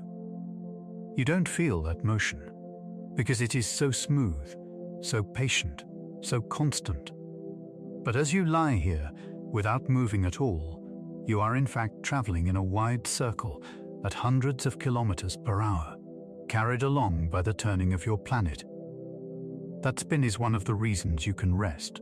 It gives you regular mornings and evenings, reliable cycles of light and darkness. For billions of years, life has synchronized itself to this turning. First simple cells, then plants and animals, and eventually nervous systems like yours, learning to sleep and wake with the sky. Earth does not spin straight up and down either. Its axis is tilted, leaning at about 23.5 degrees. Because of this tilt, as the Earth orbits the Sun over the course of a year, different parts of the planet lean toward or away from the light. Seasons. Where you are, there may be winter right now, or summer, or a gentle, in between spring or autumn. Each season slides into the next, not in a sudden leap, but as a slow shift of light and temperature and scent. Leaves change color, shadows lengthen, winds alter their tone. This tilt, this simple lean, paints time on your world in cycles of growth and rest, seed and harvest, heat and coolness. Your body has learned these brushstrokes too. In longer evenings, you may feel sleepier earlier. In brighter months, your energy may rise with the dawn. Deep under your feet, hidden from view, Earth's core spins as well, a ball of molten metal surrounded by a liquid outer layer.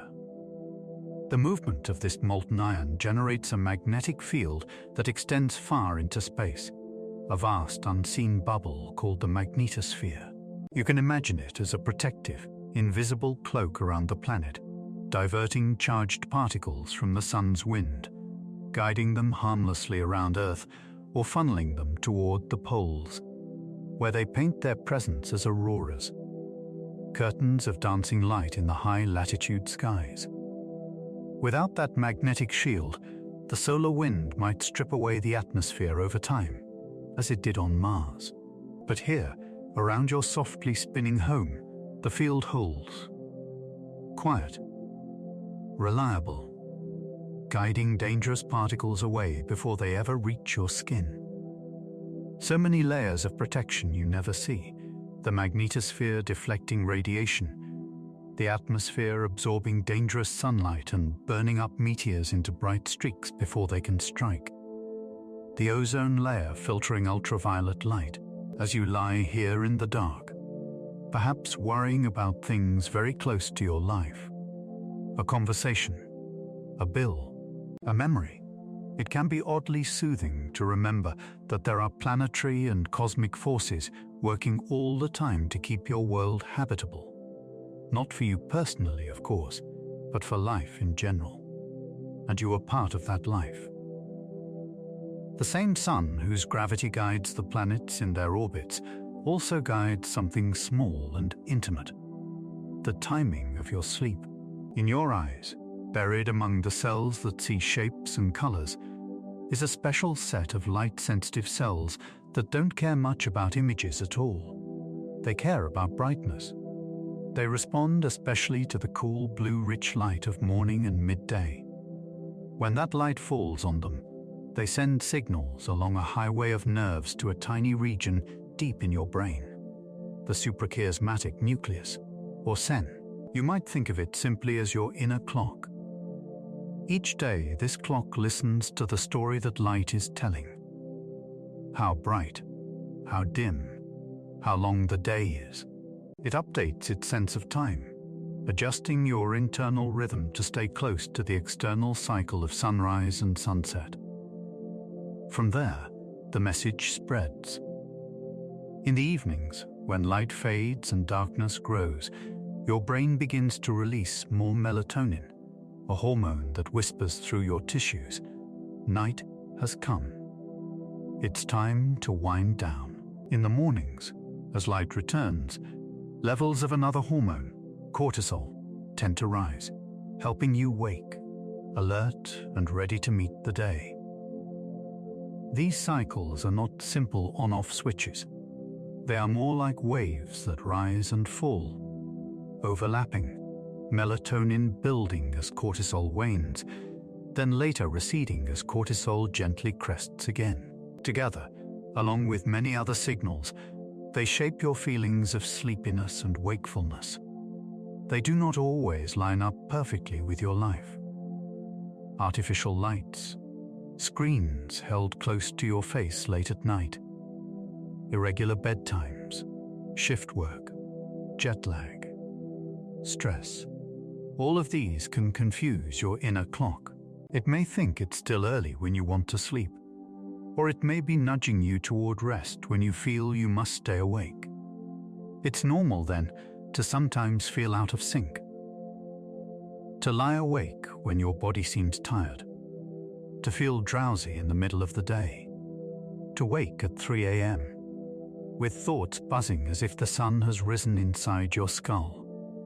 In those moments, it's easy to blame yourself, to think, my body is broken, my brain is failing at something basic, I should be able to do this simple thing, sleep.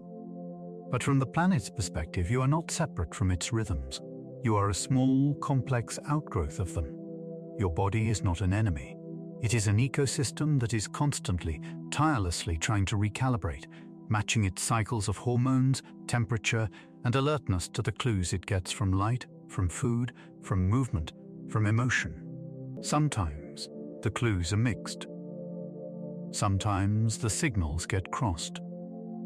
But still, each day, your inner clock listens. Each night, your nervous system tries again, adjusting, smoothing, seeking a more stable pattern. You might picture Earth itself in its dance as you think about this. The planet doesn't spin with mathematically perfect precision. It wobbles a little on its axis. Its orbit shifts very slowly over long timescales. Yet through tides, through the pull of the moon, through the stabilizing influence of its own spinning mass, the overall pattern holds. Days come. Nights come. Seasons wheel forward. Your body too wobbles, metaphorically and literally. Your heart rate spikes in response to a sudden thought, then calms. Your body temperature dips at night, rises toward morning. Your autonomic nervous system, the automatic part of you that controls breathing, heartbeat, digestion, constantly nudges you back toward balance, toward homeostasis. Sometimes that balance point is higher or lower than you'd like. Sometimes it's tilted by circumstances beyond your control. But deep in your brainstem, in your hypothalamus, in the circuitry of your vagus nerve, there is an ongoing effort, like a spinning top gently righting itself after a nudge. You are not failing at regulation. You are in the middle of it. Think of your body now, lying on this spinning world, as a small, living planet of its own. Your skin is the atmosphere, holding in warmth, keeping out most invaders.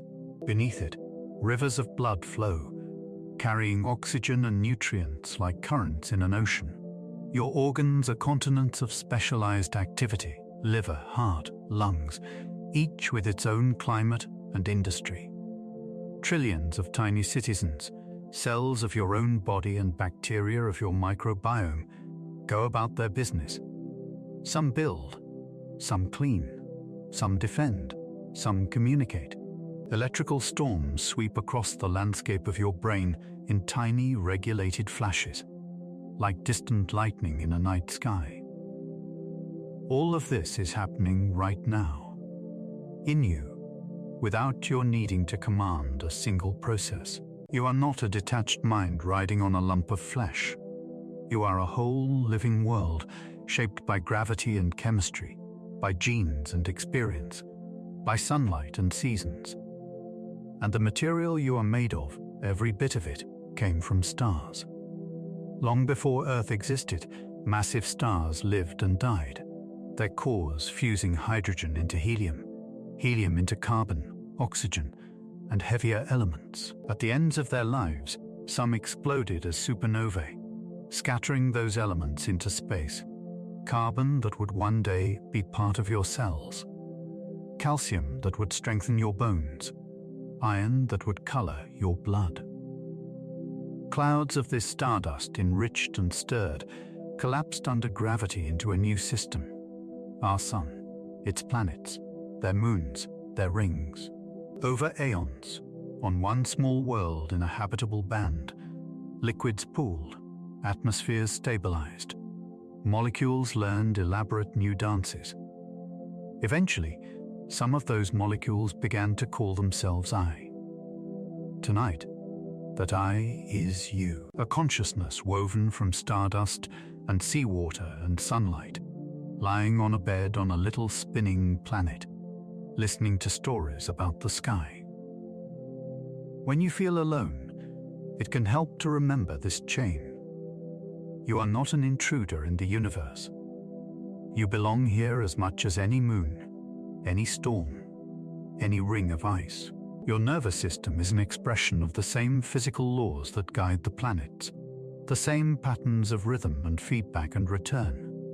The science word for the body's constant self-balancing is homeostasis, the tendency to maintain conditions within certain ranges, not too hot, not too cold, not too acidic, not too alkaline, enough oxygen, enough sugar, enough rest. You could also call it self-kindness, written in cells.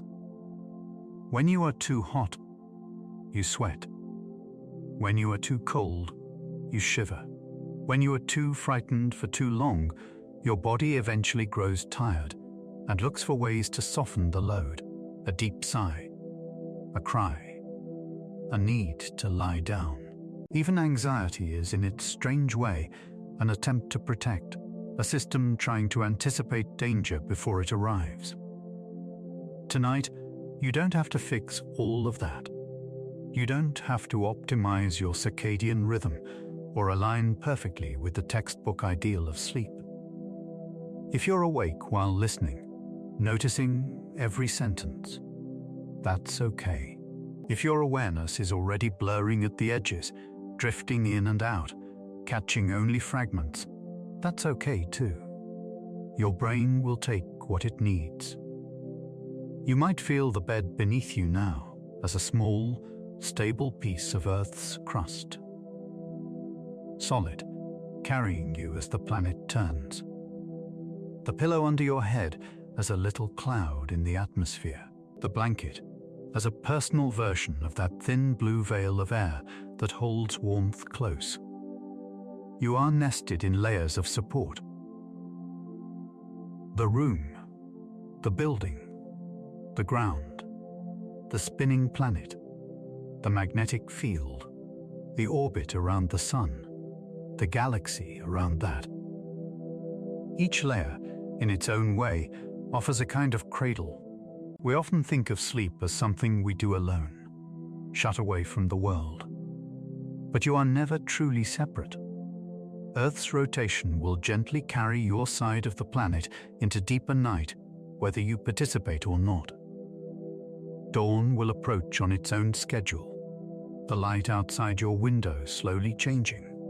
Signals already on their way to those tiny cells in your eyes, preparing tomorrow's clock. Even if you have had many restless nights, many jagged awakenings, nights when you stared at the ceiling and felt like the only person awake in the world, your body has learned from every one of them. It has tried and is still trying to find the best it can do under the conditions you are living in. You are allowed to thank it, silently, for that effort. Thank your heart for beating through stress. Thank your lungs for breathing through tears. Thank your muscles for holding you up when you were exhausted. Thank your brain for never ever stopping its work. Even now, lining up neurotransmitters, preparing the gentle chemical cascades that will ease you toward sleep when the balance is right. You don't need to force that balance. Forcing is a daytime skill. Nighttime belongs more to allowing. Allow the earth to spin you under the sky. Allow the temperature of your body to dip just a little, as it naturally does toward sleep. Allow your thoughts to wander, circle, or repeat without needing to chase each one. If it helps, you can imagine the entire solar system you visited tonight shrinking now into a small, luminous model and settling gently into your chest. At the center, a tiny sun, your beating heart. Around it, the orbits of your thoughts, your memories, your feelings. The outer edges are quiet, dark, vast, the places in you where rest happens beyond your awareness. And wrapped around all of it is Earth, the softly spinning home that has been your cradle from the very first breath. For tonight, let this be enough. You are lying on a planet that knows how to turn. You are held in a web of rhythms older than human memory. You are made of the same material as stars and oceans and clouds. You are allowed to set down the weight of the day. The Earth will keep spinning without your help. The sun will rise without your planning. Your body will continue its quiet work of repair and recalibration as best it can. All that's asked of you in this moment is to rest in that larger belonging. If sleep comes now, you can let it take you, like a gentle tide pulling back from the shore. If it takes a little longer, you can simply breathe, feel the support beneath you, and remember that you are, in the deepest sense, already home on a small, blue, softly spinning world that makes a cradle of space and a bed of its own turning, just for lives like yours to unfold and to rest. And now, the journey grows quiet. We have drifted past slow-turning worlds and swirling giants, past blue storms and thin rings and the frozen edges of the sun's reach. Each planet, each moon, each small, silent rock was more than a fact. It was a reminder that the universe moves on timescales vast enough to hold all your worries without breaking. Somewhere deep in your mind, circuits have been listening. Your breathing may have found a slower orbit. Your muscles, one by one, have started to release their grip on the day. Even if thoughts still pass through, soft comets of memory or flickers of unfinished tasks, they can do so against a wider backdrop now. The image of planets gliding, the hush of distant clouds, the certainty of returning dawns. It's normal if you're not all the way calm. It's normal if part of you still clings to wakefulness. Just as no orbit is a perfect circle, no night is a perfect rest. But, like the stars waiting quietly above unseen city lights, the conditions for sleep are gathering within you, patiently, without demand. You are held tonight by many layers of safety, by the walls of your room, by the air and gravity of your planet, by the invisible work of your brain and body keeping you alive. Breath after breath. Far beyond all of that, the solar system continues its slow choreography, indifferent to your to-do lists, yet offering, by its very steadiness, a kind of cosmic reassurance. As you lie here, you do not need to remember the details of Mercury's long days or Jupiter's gentle guard. Let them blur and soften. Let the science dissolve into simple feeling, that things can move slowly and still be meaningful, that protection often works in silence, that you belong to a universe built on rhythm and return. If sleep is ready to come, you can let it. If not, you can simply rest in this knowing. You are a small, luminous being on a softly spinning world, cradled in orbits and held, tonight and always, in the quiet gravity of the stars.